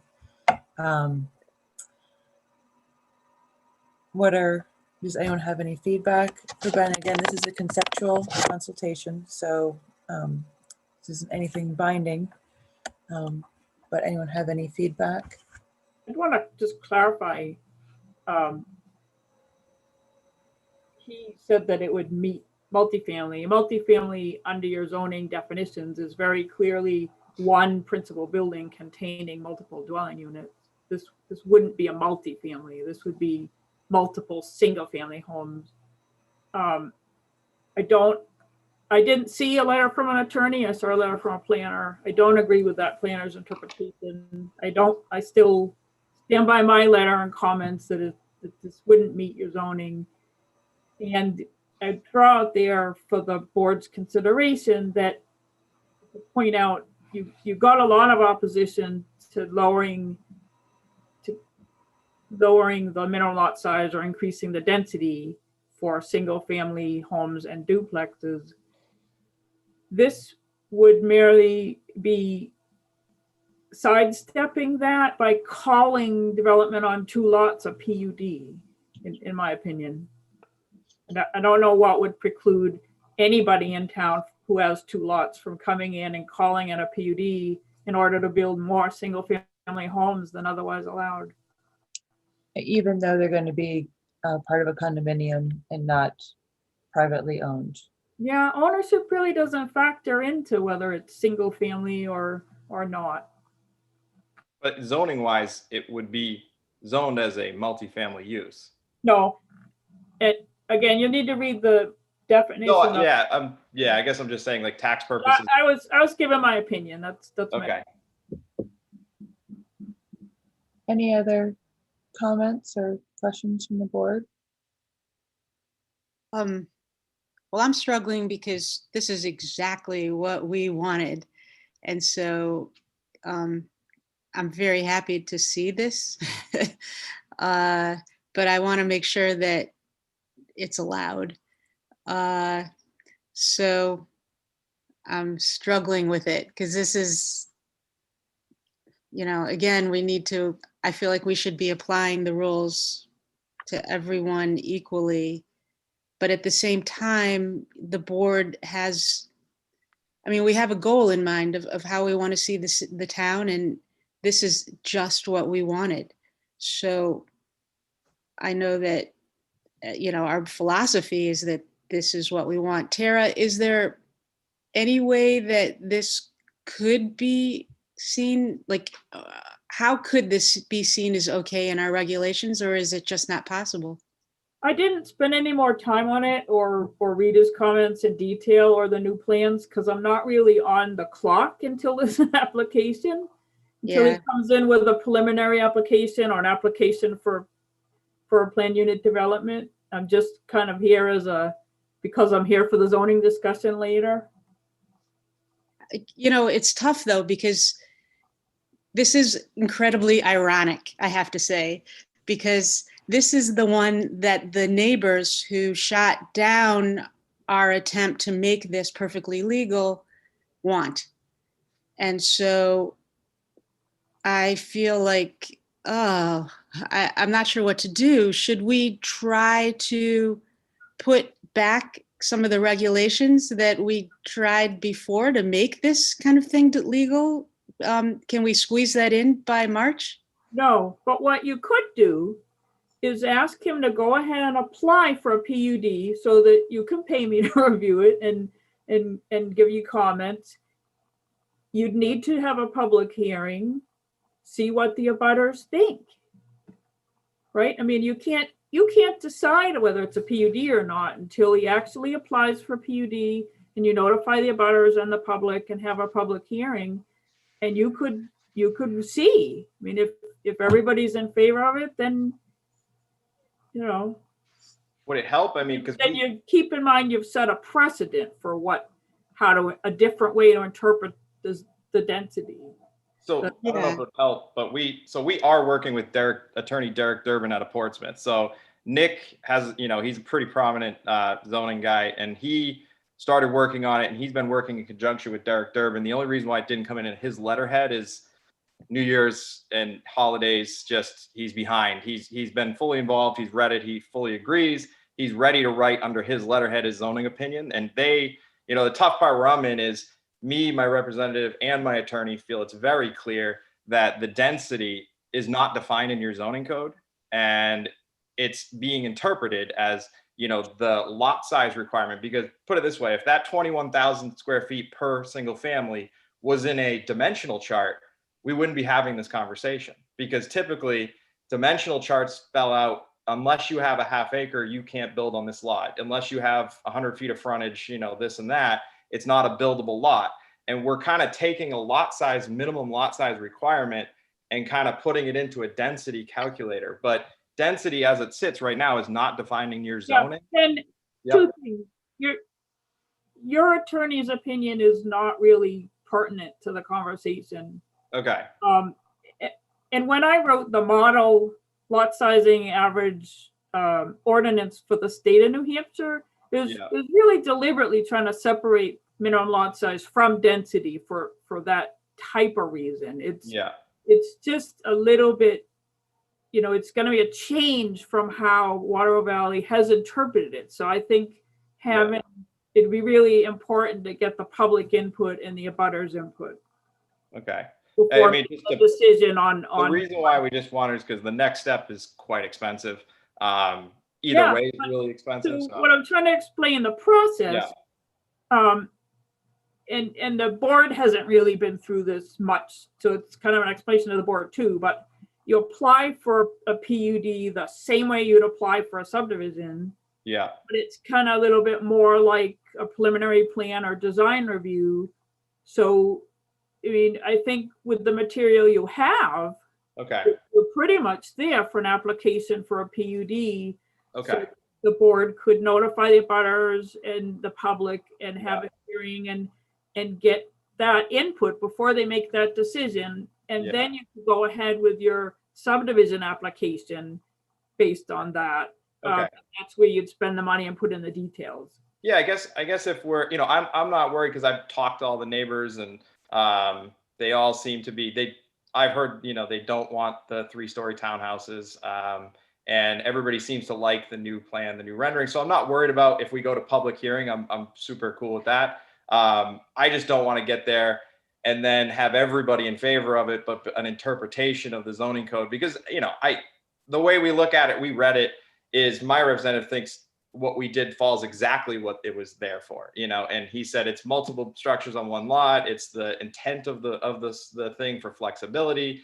And he said the density, he believes that, the density would be, based on what you're allowed to do by right. And it wouldn't really set too much of a precedent, in my opinion, because how many lots in town are a full acre that are zoned village commercial? Because if I didn't have that multifamily use allowed by right, then I wouldn't have that density to fall back on. So if I'm allowed to by right do, let's just say I took out the lot lines, I figured out, I think I could get about 11 townhouses in there if I took out the lot lines, just straight across.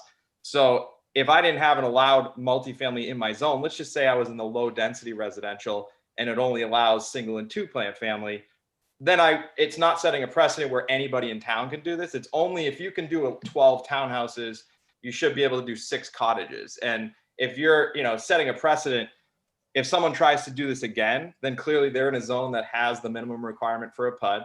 And they also have a lot size that can fit the same number or more units of condos by right anyway. So it's not too much, I think, of a stray. And how many lots in town, I guess, are, left available to do something like this, Well, since this is a conceptual consultation, then I appreciate your opinion, but do you want feedback from the board? Yep.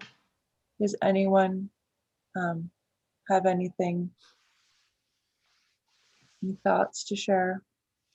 Yeah, this is Rob. I just want to jump on what Nancy was saying. I mean, the more affordable housing, especially the changes in our community, rather than, putting one house on that, you know, that lot, I think makes a ton of sense. Okay. Nancy, you had your hand raised again. Yeah, I did notice that 3 of the houses had garages and 3 didn't. I think it's a crime, not literally, but figuratively, to build a house in 2021 in New England without putting a garage there. Why don't you, I would love if you would figure out how to put garages in every house.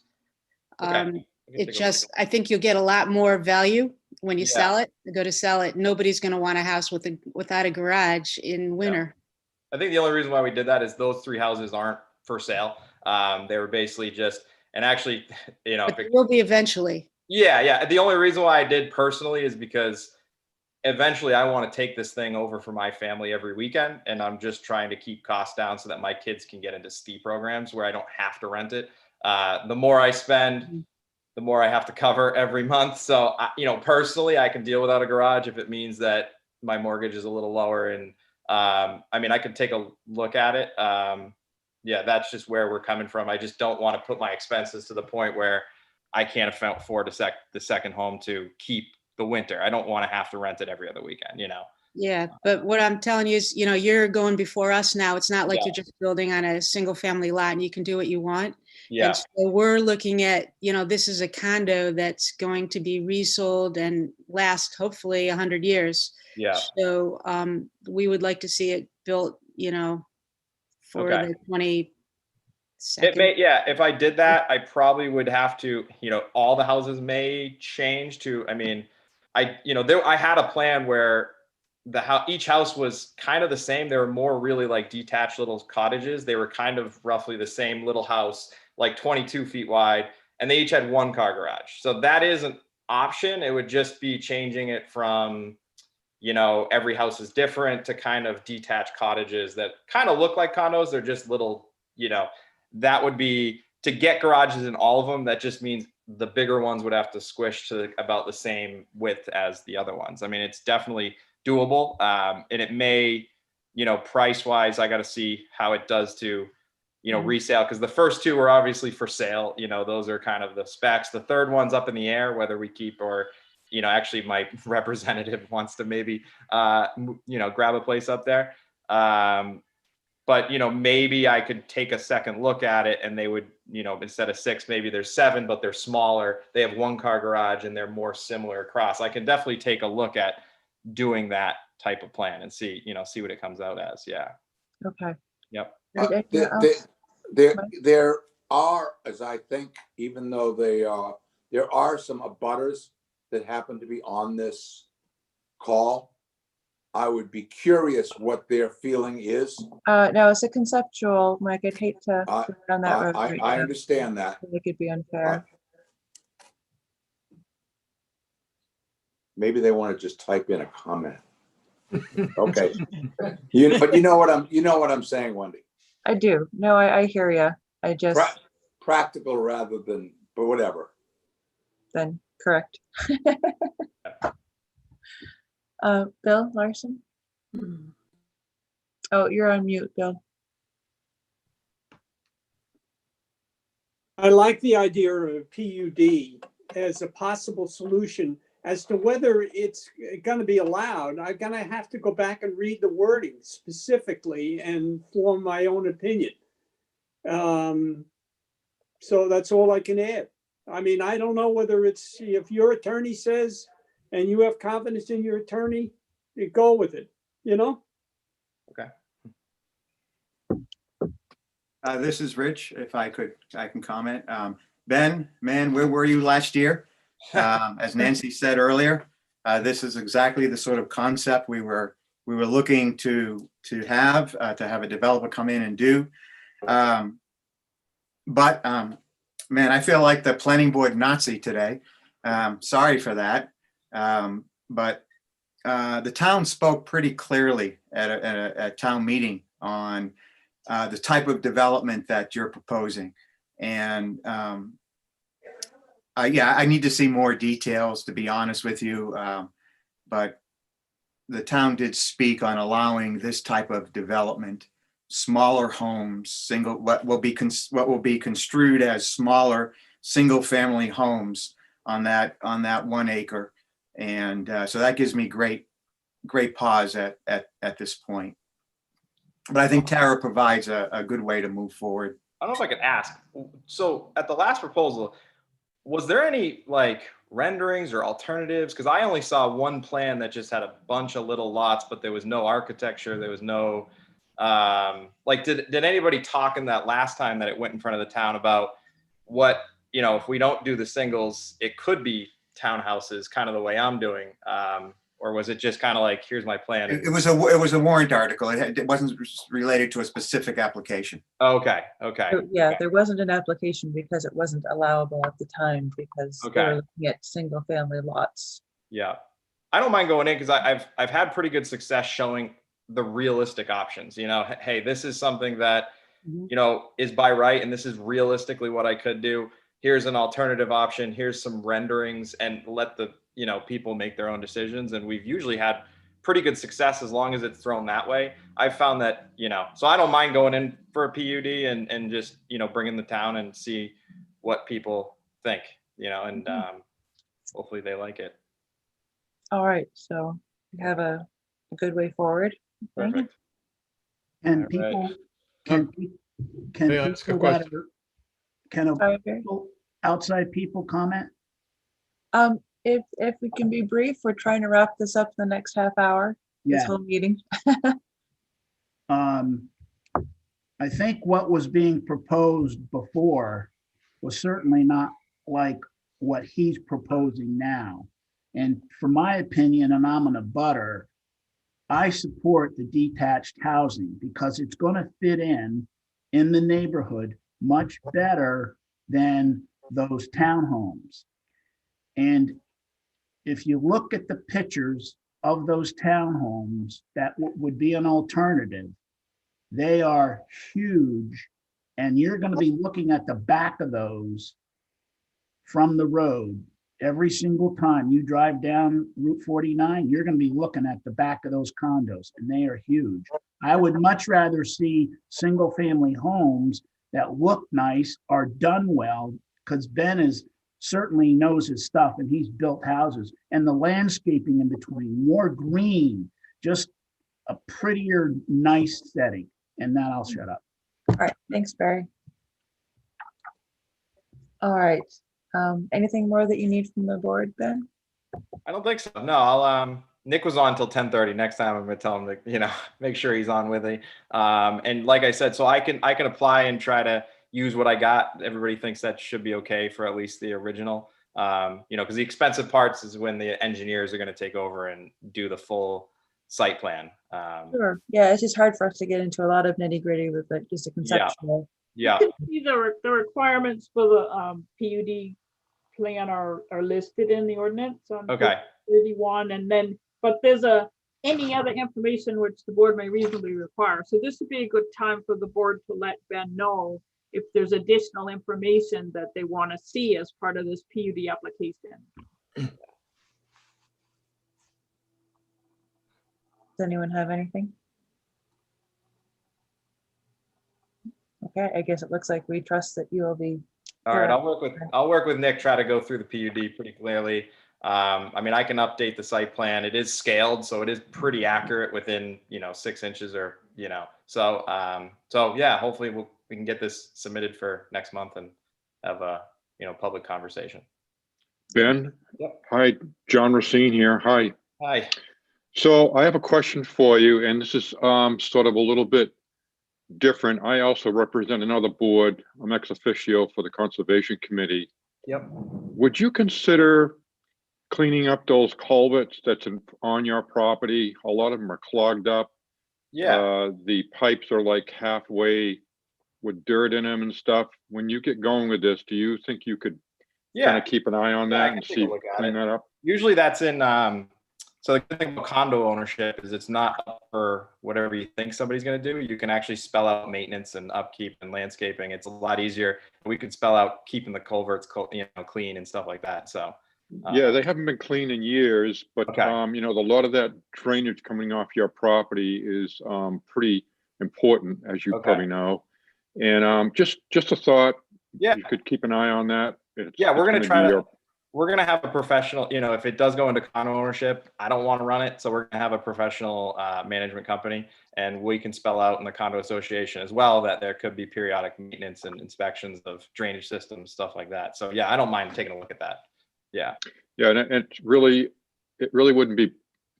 It hasn't been cleaned out in years, is what I'm saying. And when you get going with construction, maybe you could clean those out. And Okay. Because it would last another. If you clean those out, it would last years without having to get back to it again. Okay. Yeah, I've never done it, but I'll take a look and I'll ask my guys and see.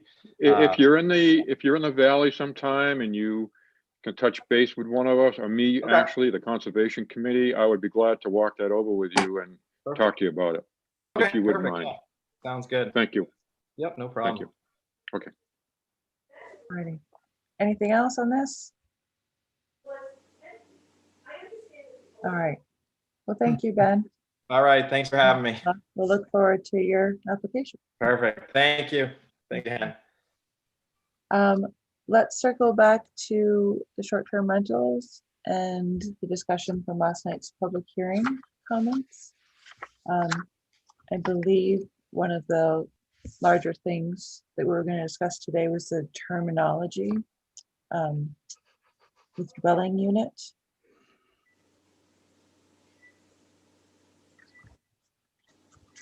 Are you looking for something from me? Well, it was your astute observation that noticed it. Yeah, I did read the email from Tara. Thank you, Tara. And I think that what you did explain would probably resolve the issue. However, I think maybe a simpler, I wasn't looking for a reinterpretation or redefinition of anything. I just was wondering, and I don't agree with it, but to make it clear in amendments 5, 6, and 7, it starts out, in any district, the owner of a dwelling unit. I was thinking you might just add a dwelling or a dwelling unit in those three. And I think it would accomplish what you were going to do or wanted to do. But I understand that now that this has already been put before the public, that you can't really change that now unless you consider it just a word change, but I don't know if that's really the case.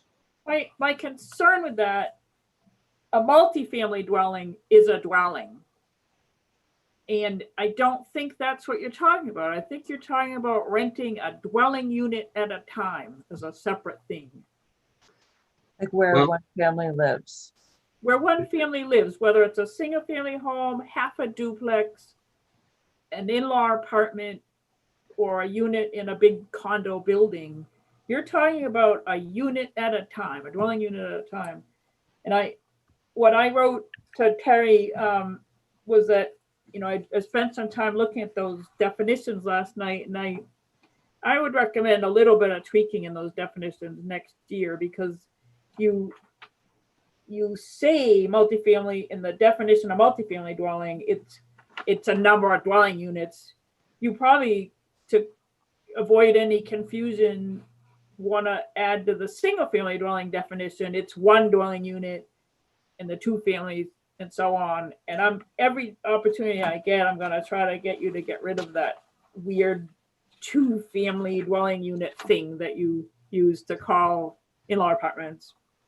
Because I think that confuses kind of the unit thing too. But Was it the intention to refer to the entire building in this section of amendments? no, I don't think so. You're not talking about renting an apartment building out. That's right. That's why you had to put this word unit in there. Correct. That's the only distinction that I saw that made sense. And the reason unit is in there too is to make clear it can be your condo unit. We're not only talking about single family homes. Yeah. Right. It's applicable when talking about a single family home, they're talking about the whole building. You know, that those two definitions coincide, but otherwise you've got to refer to it as a unit. All I'm saying is that if someone came before us and went to the select board and said, I want to get a permit or whatever it is for, I bought this house, I'm going to Europe, I want to rent this house through Airbnb short term, that if I looked at this, I would say, well, you can rent a unit out of that house, but you can't rent the whole house. Am I accurate? Is that what you wanted to say? I just don't agree with your interpretation, Terry, because it says it's one or more rooms as a single housekeeping unit with its own cooking, living, and sleeping. That's the whole single family home. No, that's rooms. That's not a home. That's the rooms. It says one or more rooms. I just don't agree with I haven't run into that interpretation before. Well, I think the bigger question is whether we put this wording forward as is because we want to continue this on and then fix it later, right? I mean, at this point, are we willing to not put this to town meeting because of this wording? And at this point, we want to just move it along. Fine.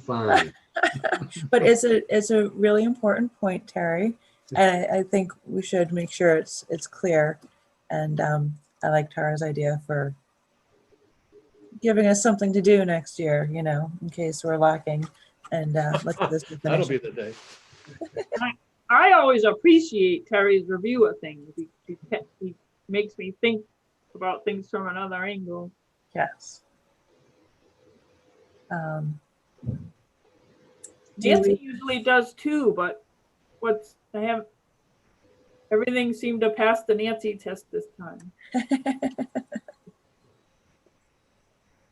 I hadn't really thought about the whole dwelling unit thing, but explaining it the way you did makes complete sense. So I think we just need to beef our definitions up to make it crystal clear. Because I guess I had been thinking about it the way Tara had, so it didn't jump out at me. Okay. So we'll make sure to revisit the definitions.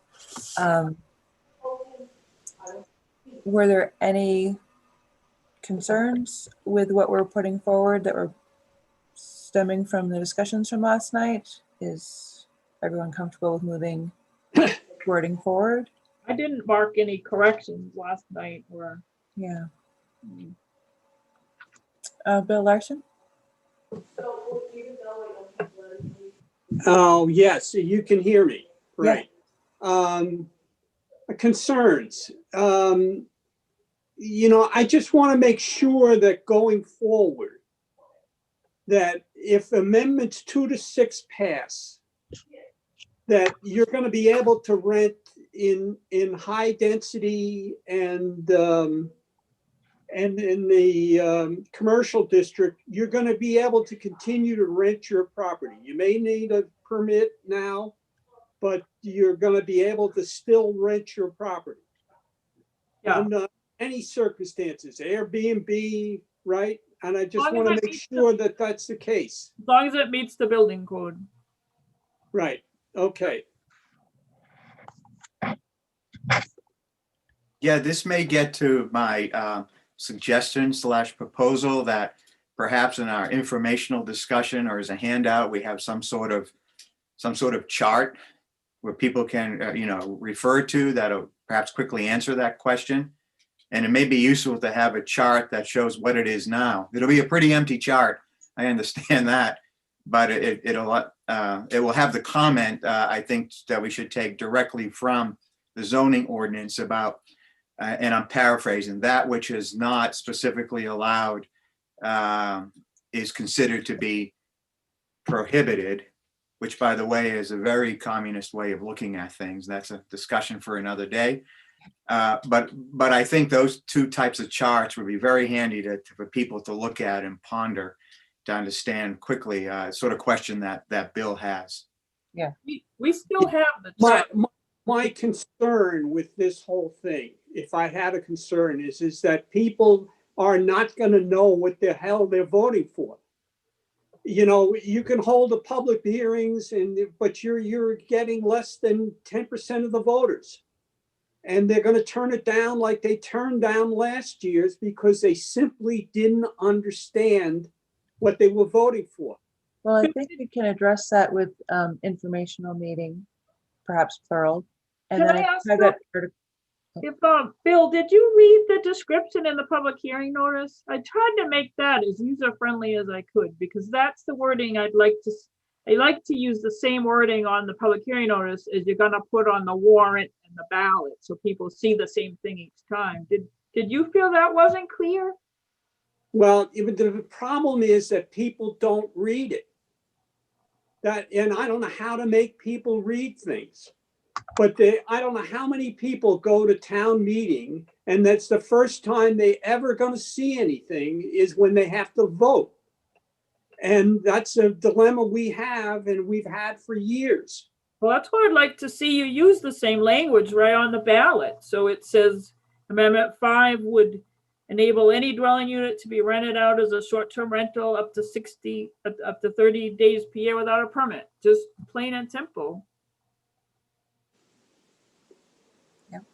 And then we'll have that article in the wigwag, which we'll discuss after we finish this. You know, we have a couple different ways to try to reach out to people, but at a certain point, I hear what you're saying, Bill, but people have to kind of do a little bit of self-educating. But it would be No, good they'll vote also it to down. have some input on this language before we have to submit it to the town clerk later this month for the warrant. If there's any way to make it more user-friendly, then you guys should. No, it's not the language, it's the accompanying charts or anything you want to put together that basically explains what people are voting for. And then the fact that the planning board absolutely supports all this stuff. Right, we were going to check with town council to see if what things, if it's appropriate to put that in, right? We've done it in the past, Okay. all I'm saying. Okay. Whether it was illegal or not, and when we got things approved. Yeah, I'd just rather see you check with town council because the RSA gives you the exact language you need to put in a zoning article. We always take what you guys do, Tara, if it's okay, and just give it to town council. No, but the extra thing would be how many members of the planning board support each amendment. Yeah, that was right. If That was we the could add question. that. Council. Yeah, we can ask them. However, you guys just tell us what you want it to say, and we'll put it up to them and make sure it's okay. Okay. Okay. So to that point, for the different amendments, should we go through and just note for the record, the planning board members' support or lack thereof for each amendment?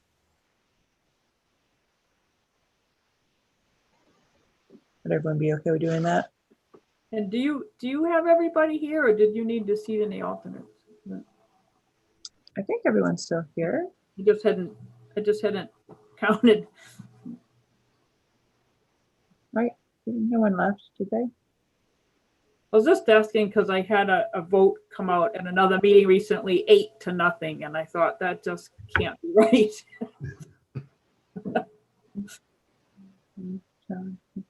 Yeah. And it was because an alternate voted. So. Gotcha. All right, so why don't we go through amendment by amendment then, and just. Point of clarification, you're just asking whether or not we agree that these amendments should be presented at town meeting, not whether or not No. we agree with them. It's Well, just no, you're proposing them to town meeting. Well, but the language will be as proposed by the planning board. yes.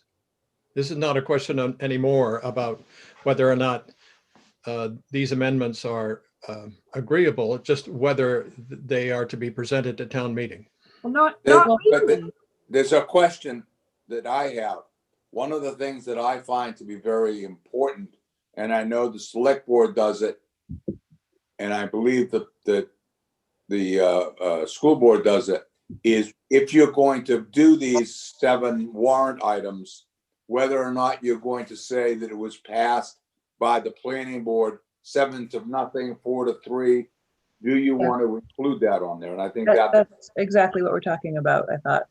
yeah, but I mean, in putting that number on there. That exactly, which is why I was asking if we can go through and state who is or who is not in favor of each amendment. So then we could state it that way. Hi, John Racine here. I have a question. I'm very confused. Okay. Didn't we just present this to the public yesterday? Yes, And didn't we all get together and put this in place as a planning board? yes. And we're gonna vote on it again as whether we like it or not?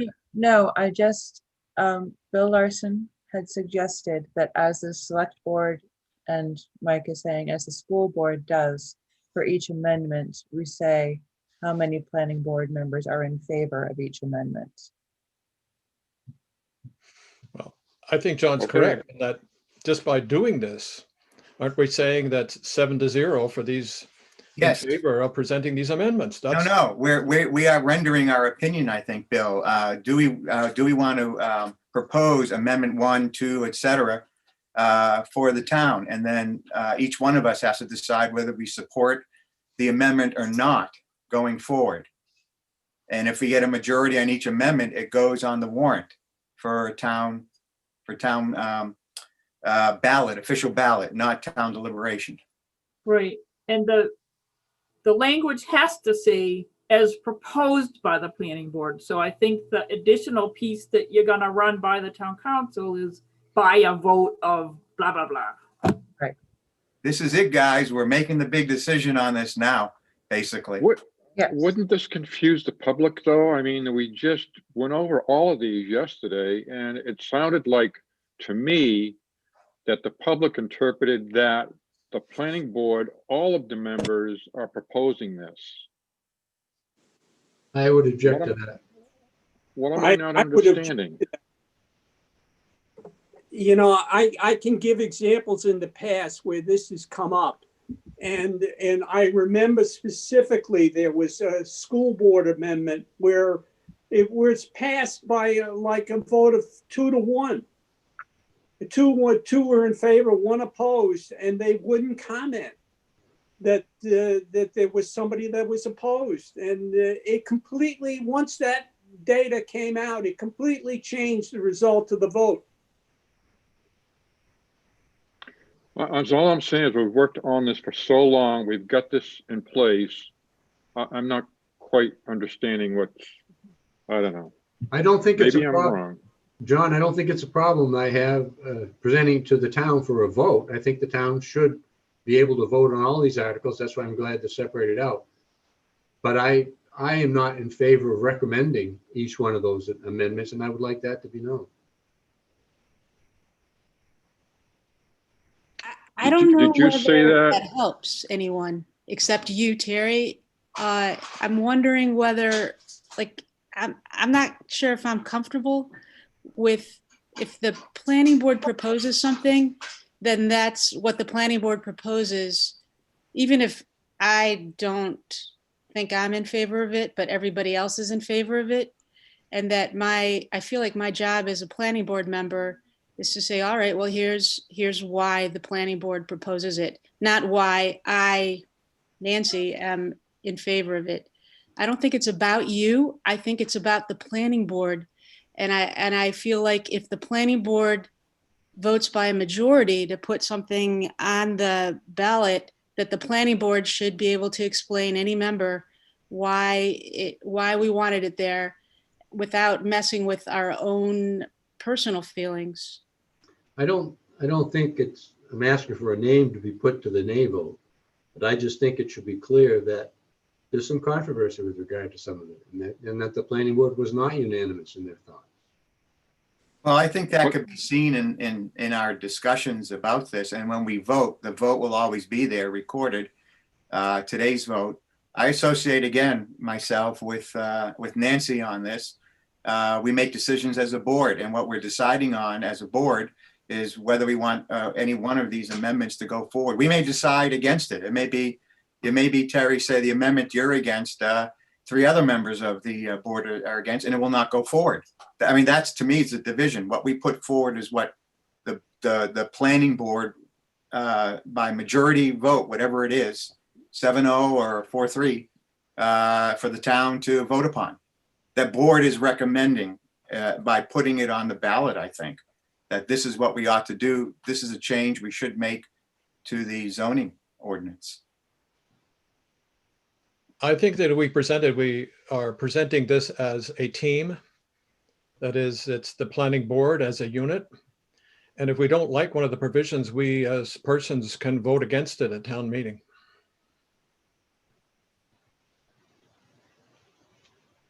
Okay.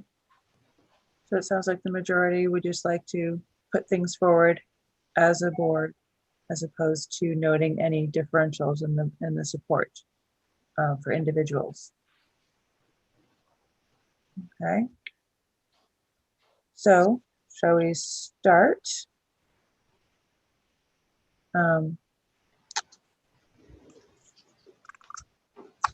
Everyone in favor of advancing Amendment 1 to the ballot for town meeting in 2021? Nancy, Yes, I am in favor. Bill Larson, Yeah,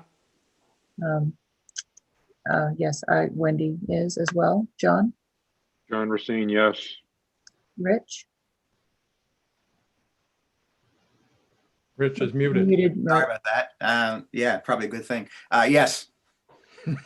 Bill Spence, Yes. Terry? Yes.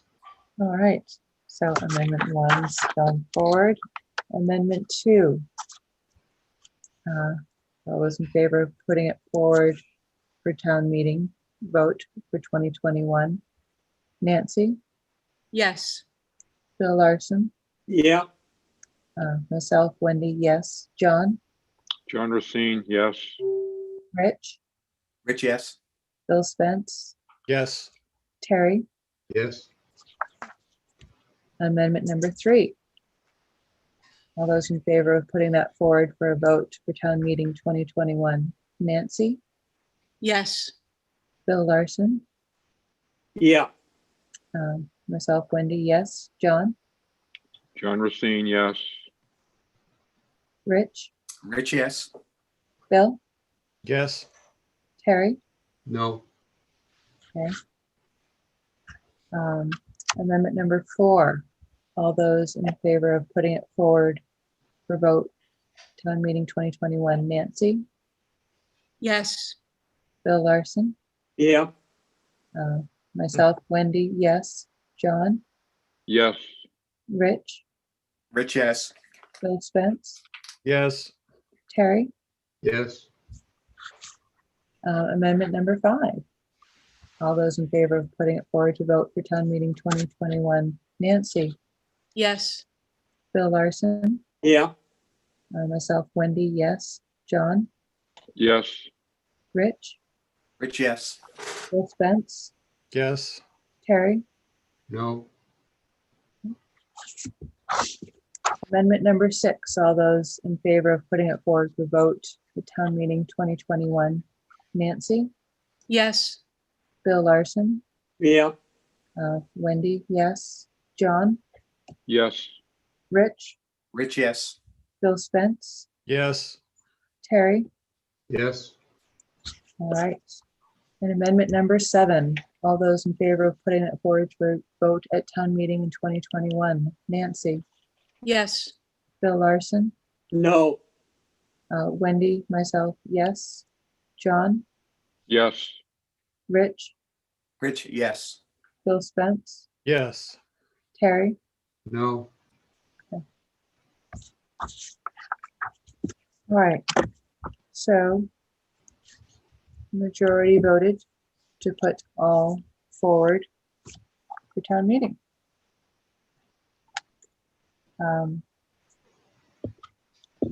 So just to be clear, just so I'm clear on this as well, because I'm fuzzy by now. We're going to put it forward with just the language that each amendment is put forward as proposed by the planning board, period. Right? Is that what Yes. I'm saying? Nancy? Well, yes, I think that's the sense of the board. I don't see that it would hurt to ask the lawyer if it's even legal to do anything otherwise, because that at least would stop us from worrying about it. I have sent that email. I've asked him if it can include the actual numbers of the vote, or if the language has to just be that the planning board recommends. Okay. So I have asked him. Are we voting though right now, or saying our opinion on whether or not we think it should say by a vote of X to Y? Yeah, if the attorney does get back to us that we can put it in, I guess it's more of an opinion. If You're asking if they want to do it. Yes, if we'd Yeah. like to do that. Yeah, you need to decide today or meet again this month. Right. We're deciding today. No more meetings, please. No. So Nancy, would you want it to reflect the vote or not? No, I do not want it to reflect the vote. I'd rather have a unified front. Okay. Bill Larson, Yes, you would like it to show the difference? yeah, Okay. right, the actual vote. Okay. For myself, I'd like it to just show the planning board as a whole. John, Planning board as a whole. Rich, No. Same, planning board as a whole. Bill Spence, Planning board as a whole. So is that a yes or a no vote? That's a no vote. No. Okay, so my vote is no. Terry. I would like it to show the votes. That's yes. Sorry, everyone. Let me just stop that. So yes is no and no is, yes is keep it off, but no is we put it on. Okay. No is you don't put it on. No is the unanimous front. Right. Right. Right. All right. I should have been more clear with that. I'm sorry about the phone call. No one ever calls a landline. All right. I think it would be helpful to know anyway, from town council, how we would be able to proceed. But at this point, it's probably a moot point. Yeah, I'd be interested to hear what he says, Mark. Just always want to know more. So Included you and Wendy on the email. Okay, thank you. Okay, so that's off our agenda now. Did that for the CIP, Mark? Yeah, I can do it. I can do it if everyone wants to hang in there. I think it's important that you see this information before the bond hearing. Okay. So everyone should have a copy of the CIP. You had a copy that Nick sent to you. Yeah. I'm gonna share my screen and try to figure out one, share. So you are seeing some total payments here. Let me show you the CIP. So the capital improvements program we've had several pieces of information that we have been waiting for, primarily on our two major bond issues that we are proposing for the 2021 town meeting. This is the fiscal year 21 to fiscal year 27 capital improvements program. The major items that I'd like to review with you are road repairs and sidewalks, year one of a 3-year program, and the new wastewater treatment plant project. So on the road repairs and repavement, we're still actually waiting for an engineer report to confirm, but right now we are proposing a $900,000 bond issue warrant article.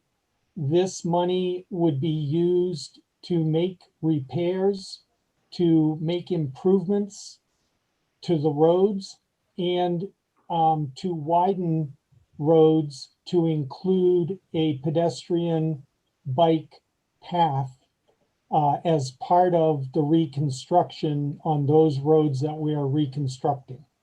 So the report that we are waiting to receive from the engineers is a prioritization of road repairs and an inventory of our road systems, with each road classified as to its current condition. Okay. I am supposed to get that no later than tomorrow. As soon as I get it, I will share it with the selectmen and the planning board so that you can take a look at it. And we will be having Zoom meetings or whatever with appropriate folks going forward next week. So just keep an eye out for it. But this $900,000 is based on the preliminary engineering design plans that we have from HEB engineers for specifically for reconstruction and repaving of the entrance to town, Valley Road, up to Tecumseh Road, then the entire length of Tecumseh Road to Snows Brook, make a left on Snows Brook and go down to Village Road. Okay, you all remember when we submitted the grant application to the Northern Borders group for their infrastructure grant, that was the section of road that we focused on, and we have specific plans for that. Now, in the Northern Borders grant application, the road repairs estimate did not total $900,000. It was slightly less. So there will be other roads, depending on that inventory that we receive from HEB, from their road assessment. There will be other roads that will be included, but the warrant article will be written so that this money can be used on any road improvement project that we need to do around town. So all of it will be based on the inventory and decision by the selectmen on the prioritization of the roads. Okay. Additionally, the $900,000 is going to be augmented, added to, with this $114,000 that we have over here, which is the remaining balance of the paving money that was included in the town entrance project. Okay, so we will have $1,013,000 to work with if this bond article is passed. And by town meeting, we will have a complete list of every road that we will be able to do for this $1 million. Okay, any questions about the road project? Okay, all right. Oh yeah, you're all waiting for this one, right? So the other warrant article will be a $5 million warrant article, which is the first of a series of 3 warrant articles, 21, 22, and 23, for a new wastewater treatment plant. Let me see here. I'm just looking for my, how much detail do you want me to go into with this? Wendy, anybody, do you want me to do this in total here, or do you want a thumbnail? I mean, it'd be nice to get an overview. Okay, But- let me just find my sheet here because I am, for some reason, cannot find it.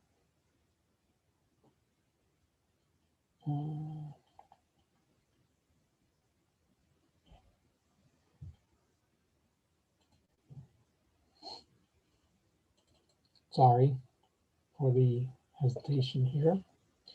Basically, in December, we had a meeting with representatives from the EPA who were notifying us that we will be receiving new water quality standards for our wastewater treatment plant within the next couple of months. All right. This is a permit that we have had with the EPA to discharge the treated effluent into the Mad River. And we have had this permit for 47 years, as long as the plant has been there. During that 47 years, there have been minor modifications to the permit with changes in the amount of different materials that can be in the wastewater when it gets discharged. However, we have not had the kind of wholesale change that EPA notified us of at the beginning of December. When we received that, we started looking at our existing plant, which is 47 years old now. A lot of the equipment in the plant is original to the facility. A lot of the different equipment within the plant there have been minor improvements and modifications to it, but basically we're running the same equipment that we were running in 1974. So when we looked at it, we cannot meet the new permit requirements to the level that the EPA wants us to meet them, i.e. we're going to go from having to meet one of the items that we have to treat for. Instead of treating for it 2 months out of the year, we're going to have to treat it 12 months out of the year. So that kind of significant change, when we looked at our existing plant, it's not going to meet the requirements to do that. So we started examining what our options were for replacing the existing wastewater treatment plant. And we need to build a new plant because we cannot just simply make a couple of tweaks to our existing plant and make it work. The amount of overhaul that we would have to do to the existing plant is basically a complete rebuild of the plant. And because we need to continue to treat wastewater at the same time that we build the facility to meet the new requirements, you can't do both with just the existing plant. You have to build something new, okay? The other part of that is we don't want to make a multi-million-dollar investment in a 47-year-old plant with 47-year-old technology. The technology changes have been so substantial since our plant was originally built that we want to take advantage of new technology as we go along. So we're investigating 2 different types of plants right now. The first is a plant that will, instead of discharging the effluent into the Mad River, will discharge the effluent into the ground at some location, and the ground acts like basically like a septic system, okay, on a much bigger scale with some different parameters that you have to meet. So it's not exactly like your home septic system, but it's the same idea. You use the ground to do the final treatment. The advantage to that is that it's much less stringent when it comes to the effluent that can come out of the plant to go into the ground. So those standards are much lower than discharging into the river. Consequently, you spend a lot less money treating the water. So you have lower construction costs up front, and you anticipate that you'll have lower long-term operating costs by doing that. So that's what makes it an attractive option. The other thing is the groundwater discharge permit comes from the state DES instead of the EPA. So we cut the feds out of the process, okay? However, on the negative side, it takes a substantial amount of land in most cases to do this type of treatment, and there isn't a lot of available land to do this on. So one of the first things we would have to do is spend a substantial amount of investigation money in making sure that a parcel of land would meet the requirements for these treatment basins, okay? That means hydrogeologic studies and everything else. Plus, we would need to coordinate with the current landowners and make sure that they're willing to sell it to us. And you have the cost of actually purchasing the land. So those are all unknowns at this point in time. But we are right now, we've identified some large parcels that we would need to start talking to those landowners about. Also, with the treatment basins, once you design them and start using them, unless you have additional land, it has limited potential for growth. So as part of the study, we would need to determine what the maximum treatment ability would be of the available land. And that would have to figure in to whether or not we would need to, or we would be able to pursue this option. So the other option is to continue with the permit that the EPA would issue and continue to discharge the water into the Mad River. Let's start with the downside because it's exactly the opposite of groundwater discharge, right? You have higher construction costs because you need to do more treatment, and you anticipate higher long-term operating costs in order to do that. We do anticipate that, and another negative would be that we would be subject to further EPA permits in the future and more stringent requirements down the road. And they typically reissue these permits every 5 to 10 years. So potentially you could face a situation where you've built the plant and now the EPA comes back and says, you got to do something else. The permit requirements that they shared with us at the beginning of December are the most stringent requirements in the entire Northeast, not even New England. From Pennsylvania to Maine, this would be one of the most restrictive permits in the EPA. And that's because we're discharging to the Mad River, right? And basically a pristine mountain river that has no other potential sources for contamination. So that's why the EPA is being so harsh with these permit requirements.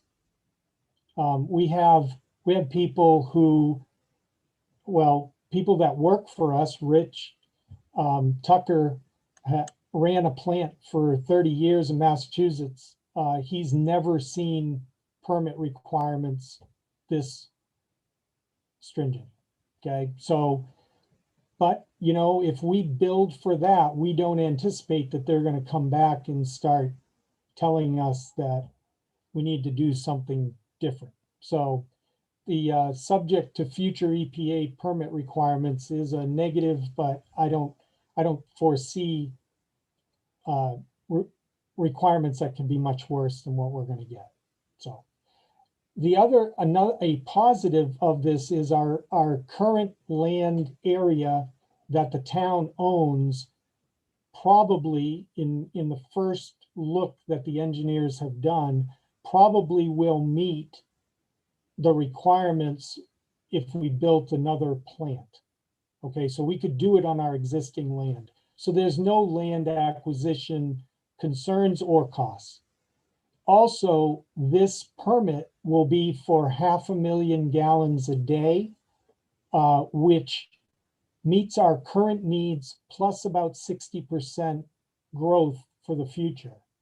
So we could add on to what we currently treat a substantial amount, which takes that concern out of it. So we have a lot of flexibility for future growth going this way. So the $5 million funding request it's going to be a multi-use warrant article, and it will have several different components to it. This money, if raised, would be used for maintenance of the existing plant, which I'll talk about in a minute, design and permitting engineering in the preliminary engineering report. It would be used for land purchases if necessary. It would be used to pilot new technologies and for federal and state actual permit applications. Under the maintenance of the existing facilities, as I said, this is going to be a multi-year project, anywhere from 3 to 5 years in length. We have had in 2020 several maintenance issues at the plant, which we ended up taking out of our reserves, our capital line items. But there are some big ticket items coming up to $1.5 million or more when you total them all up, of things that are running at the plant right now, but we're not sure if they're going to last the next 3 to 5 years. Okay, so we want to set aside a portion of this money for dealing with those in the interim, because we have to keep treating wastewater while we build the new plant. Secondly, we've set aside a couple of $1 million for land purchase, and that is calculating the area that we need, the number of acres of land that we would potentially need for these for the groundwater discharge, times the highest land value in town. Because again, we don't know exactly where it's going to be, or what the current landowner would ask us to pay for it. And one of the current landowners is the Forest Service, and we already know that they're going to require us, if we buy their land, to pay highest and best use amount to them. So there's a big amount of money in there for land purchase. And then you have the engineering, which initially will be a response to the EPA's new permit requirements. We get a 30-day period to argue with the EPA on any of their limits. So we need to have engineering support to do that. They're going to help us in the identification of the existing facilities maintenance and do any design work that we would need to do if we have to make any repairs. We would have new facilities planning, which includes the preliminary engineering report, any hydrogeologic studies if we went with the groundwater application. I talked about piloting new technologies. There's a lot of new ways to treat wastewater out there, from bio things like algae to UV. I mean, there's all kinds of things that we could potentially use, and we want to have engineering money so that we can pilot those technologies here in Waterville Valley and evaluate how they work for us.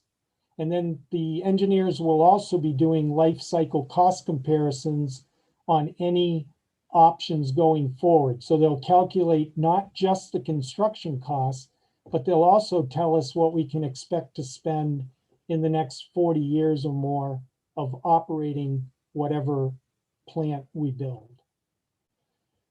The other reason why we're moving forward with this bond request at this time is our current interest rates are very favorable. The town just participated in a bond sale with the New Hampshire Municipal Bond Bank for the well 2 and 3 connection to the new the water treatment plant. And we got $1 million 20-year bond for 1.56%. So we want to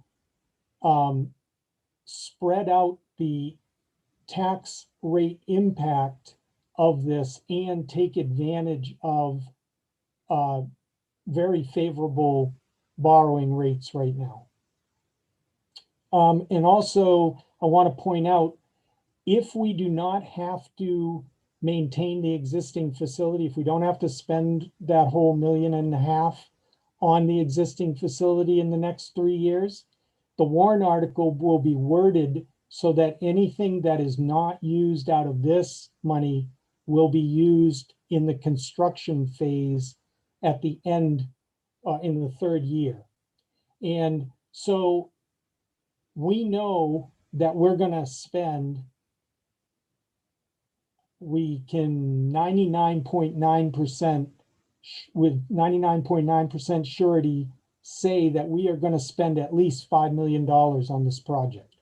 So to borrow this money at this point in time, it's all going to get used up by the end of construction. So that's why we're asking for a large amount now. The very worst case preliminary cost estimate that we have on the project right now is $25 million total. That includes land acquisition, that includes all of the maintenance of the existing facility and all that. So we feel very safe that all of the 5 million is going to be used. We are going to explore grant opportunities. So for the actual construction, if we get out there and we're above the $5 million mark, we will have grant opportunities, and we're gonna make every use of them that we can. The new administration coming in next week has already said that they want huge infrastructure bills coming out of the federal government to provide money specifically for things like this, infrastructure upgrades at the local and state level. So we're hopeful that something like the ARRA program that came out a few years ago will be reinstated, because quite frankly, we're not going to get money from USDA or community development block grants or anything like that, because our property values are too high, our median household incomes are too high, and our tax rate is too low at this point in time. So we're going to keep looking for different ways to augment the town money going forward. So the summary is, we have to build the plant.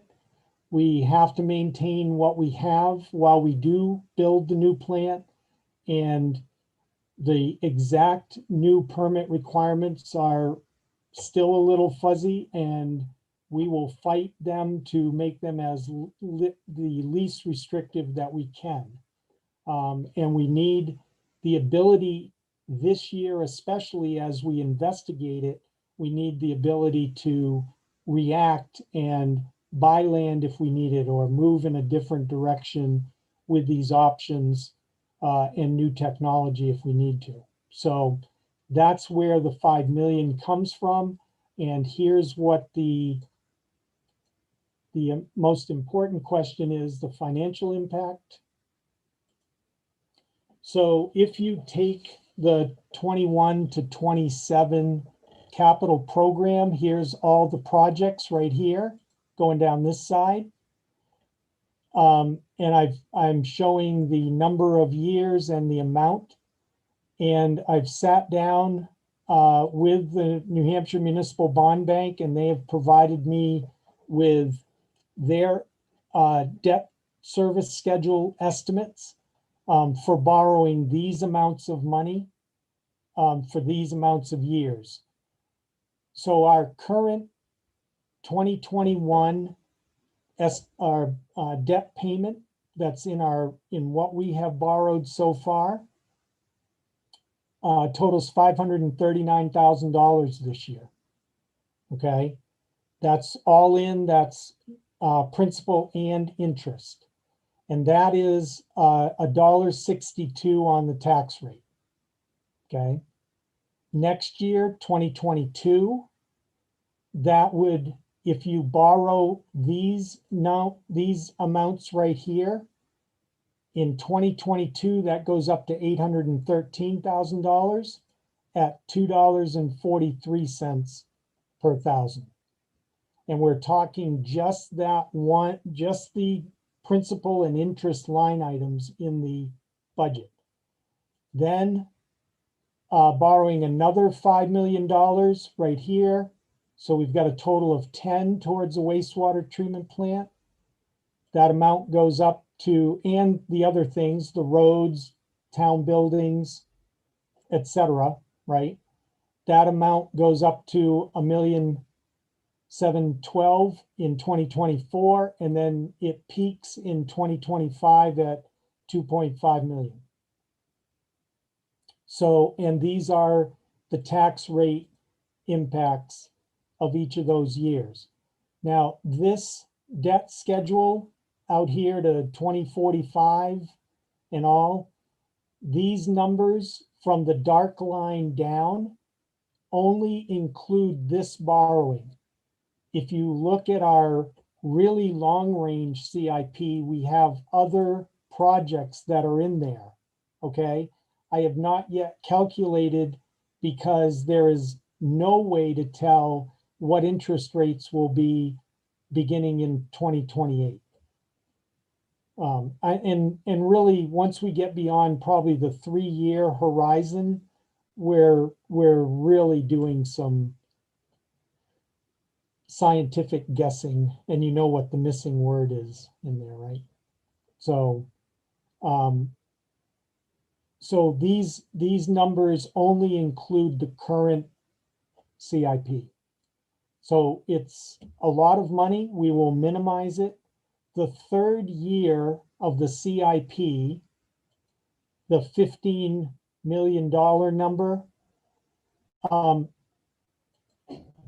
right now, that is building the absolute worst case plant that we need to, that includes some land acquisition. So that is, I'm fairly confident that this 25 million, barring some huge change by the EPA, this 25 million should be more than sufficient, and we'll use the leftovers from both of these years in 2023. Okay. The other parts of the CIP are all cash items. They're all being funded. These smaller accounts, you'll see the annotation for all of these coming from fund balance. So none of these have an impact on the 2021 tax rate. They're all being funded out of our existing fund balance level. Mark, what is note number 4? What is that? I can't. Note number 4 says it's an estimate that's based on preliminary engineering. We do have a technical memorandum from the engineers to meet our anticipated new EPA requirements. And I can provide that tech memo to anybody on the board who wants to see it. We will get more precise numbers by the end of this year. And our plan would be to complete all engineering and have the project out to bid so that the vote in 2023 would be based on an actual bid that we have in hand, so that that amount is not a guess number. It is whatever the balance that we have is, minus, or the bid minus what the balance we have in hand. So we will try to minimize the $15 million to the greatest extent possible. And how does the bond for that 15 million get paid? It gets paid right now. Well, through the, what do you mean? Well, you're going to spend 15 to 25 million putting in a new wastewater treatment plant, and you're going to bond it. Where do the funds come from to pay that bond back? They come from tax revenue. What about the people who don't use the wastewater treatment plant? Well, it is a combination of both the tax rate and the user fees, because what we do is we calculate the total tax needed, right, which would include the debt service payments, and we subtract off the revenue that we get from the water and sewer user fees. Okay, so it's really a combination of the two, but that pays for both the operating account and the debt service account. So it is taken into account in the bottom line of the overall tax rate. It still means those people really though on septic are their taxes are going for the new wastewater treatment. Yeah, no, as right, a community benefit, you know. The user fees do not cover the entire cost. Absolutely. So are the people that are on septic systems paying for this wastewater treatment plant? Yes. What about when their septic system goes bad? Does the town pay for them to redo it? No.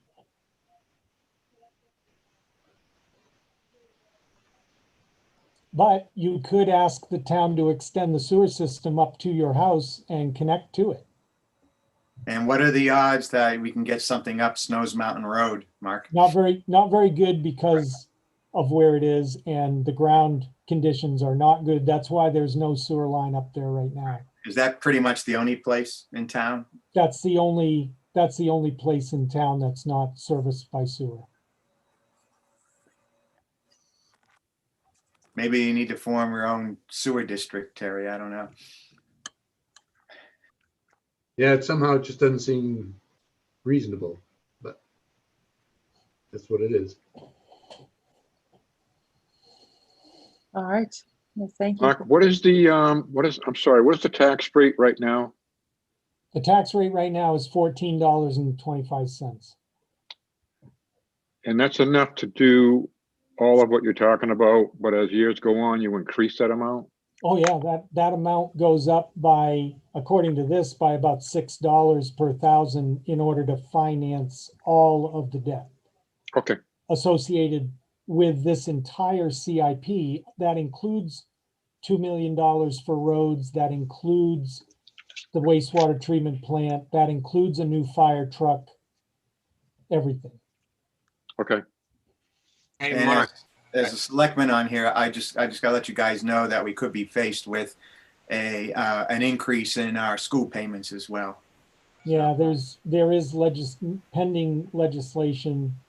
So yeah, there's that to take into account, and there are the financial impacts of the increased population at the schools. So the school budget will also be going up. Yeah, Mark, I was going to say, though, we were talking about it in the CIP meetings. Where's our tax rate relative to the rest of the state? We have, I believe it's the 5th or 6th lowest in the state. We're in the bottom 10 of the state. Thank you. Good place to be. Yeah, it is. It's been a good place to be for 47 years while the plant's been operating at a very high level. We have a great plant. It's just that the EPA is going to change the ground rules on us, and we're going to need to change with it. We'll be approaching the tax rate of, say, a Plymouth, Yeah. imagine. Well, we're not going to be quite as high as Plymouth, but we're going to be more comparable to Campton, Thornton. Campton is presently what, 24? Yeah, but that's assuming that the worst case happens on the school side as well as this. So, Good assumption. well, you plan for the worst and hope for the best and land somewhere in between, hopefully. Okay. Well, thank you for that, Mark. And we will be preparing an article. Mike Fergal contacted me this morning, and I'll be writing something up for the selectmen to put in the wigwag. So we're going to start putting this out there. We will talk about it in more detail, whatever detail you want to talk about it. When we do the bond hearing, which we're planning for February 3rd, but stay tuned because with COVID, who knows when it's going to happen and how it's going to happen. So we will be publicizing that as soon as we can. The term of art in Washington, Mark, is socialize. You will be socializing. We will be socializing the town. Oh, is that right? That is the that word. the new term for brainwashing? Well, for informing, trying to convince people we need Oh, okay. Socializing. We will be socializing you about the new wastewater I treatment. love it. Only in Washington. Yeah. Okay, great. And anybody who wants to talk about this in even more detail with me, just call. I can give you more information. I can give you the technical memo. Okay, thank you, Mark. Yep. Speaking of the wigwag, just going to circle back briefly about the short-term rentals. There is still one more edit to the article I'd written that I need to make that Tara had suggested and I missed. But did anyone else, or I guess if anyone else had other edits, if you could just email me. And I'm trying to get that into them by the end of the weekend. So I will resend out the, well, any additional edits that are suggested. I'll make sure to incorporate them. If anyone has any comments. Just have you thought of an informational session? That's the next thing because Okay, I'm doing the article too. It's okay. You know, the only thing I saw, Wendy, when I was reading at the beginning, when you talk about the amendments, perhaps we should be calling them proposed amendments. So Okay. It doesn't look like just because we put them there, it doesn't make them amendments. Yep, good point. Okay. So then, yes, we'll need to figure out a date and time for an information session. I think we could just try for one and hopefully there won't be a whole lot of confusion there. We won't feel like we'll need to do a second one. You know, I was thinking somewhere earlier February. That President's Week falls that third week. So Just for everybody's FYI, the select board is deciding to go ahead with the official ballot on 9 March. okay. So that's where these zoning amendments will show up. So that gives you an idea of the time, the timeline. So maybe if we look at an info meeting somewhere that second week of February, it would be a month in advance of that, and it would also give us time to schedule a second one if we felt it was needed. Would it make sense to use your regular public hearing night? Hearing, yeah, that's what I was wondering.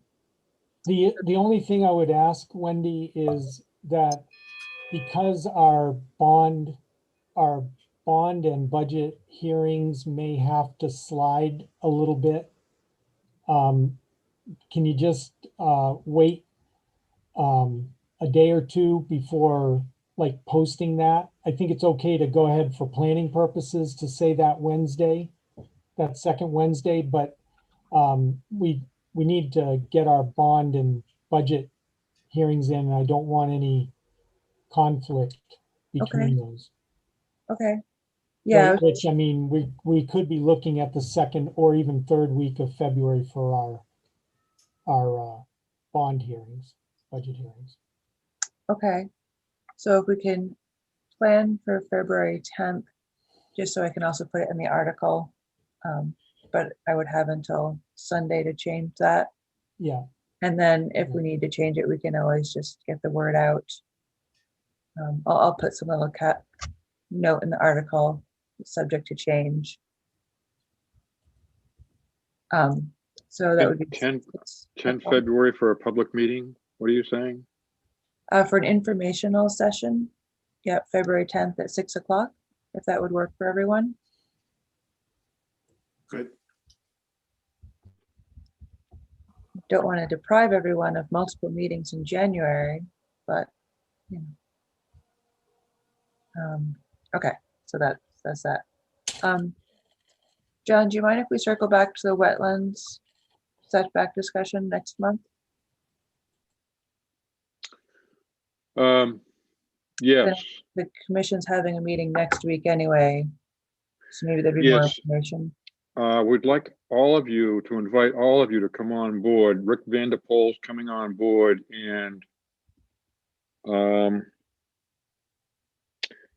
someone else, I forget who it is. Eric's not here right now, and I can't remember, but it's going to be a very informational meeting. I'd like to see if you could all come on board. That's on the 19th, Yes, 4 o'clock. I believe it's 4. If there's any change, I will let everyone know. Mark? Oh, 4 o'clock. Will there be a Zoom link for that, John, or is that just YouTube for the rest of us? No, that should be a Zoom. It'll be a Zoom, and Sharon will set it up. All right. It'll be on the town website. Thanks. Okay, great. Then looks like we're down to committee reports. Town core, we have not met. But I hope everyone's gone out on the lit pathway now that the whatever you call it, shields are on the bases of the lights. That village trail, it's very pretty in the evening.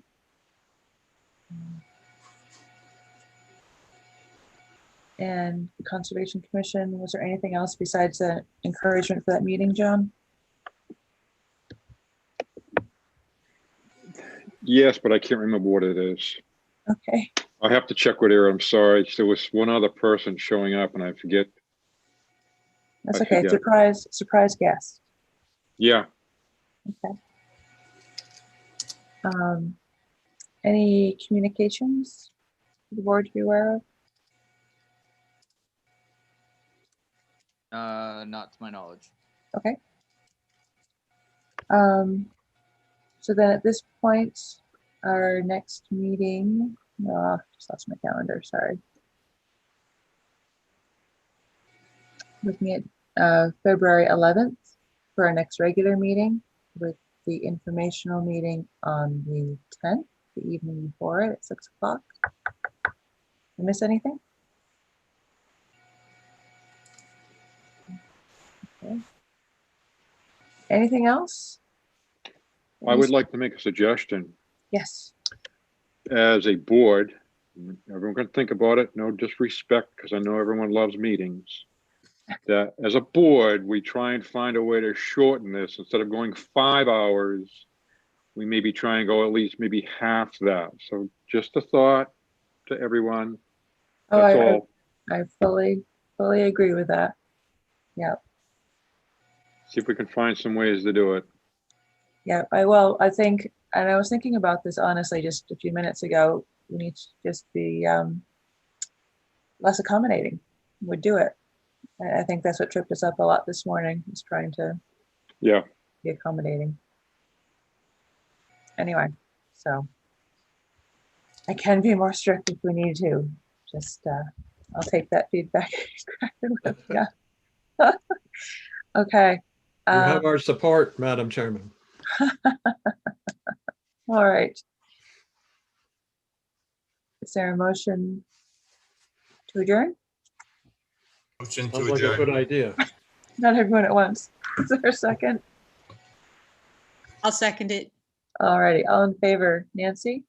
Nancy Knight, yes. I think Bill Larson has already left the Zoom. Myself, Wendy, yes. John? John Racine, yes. Rich? Rich, yes. Bill Spence? Yes. Carrie? Yes. All right. Thank you so much, everyone.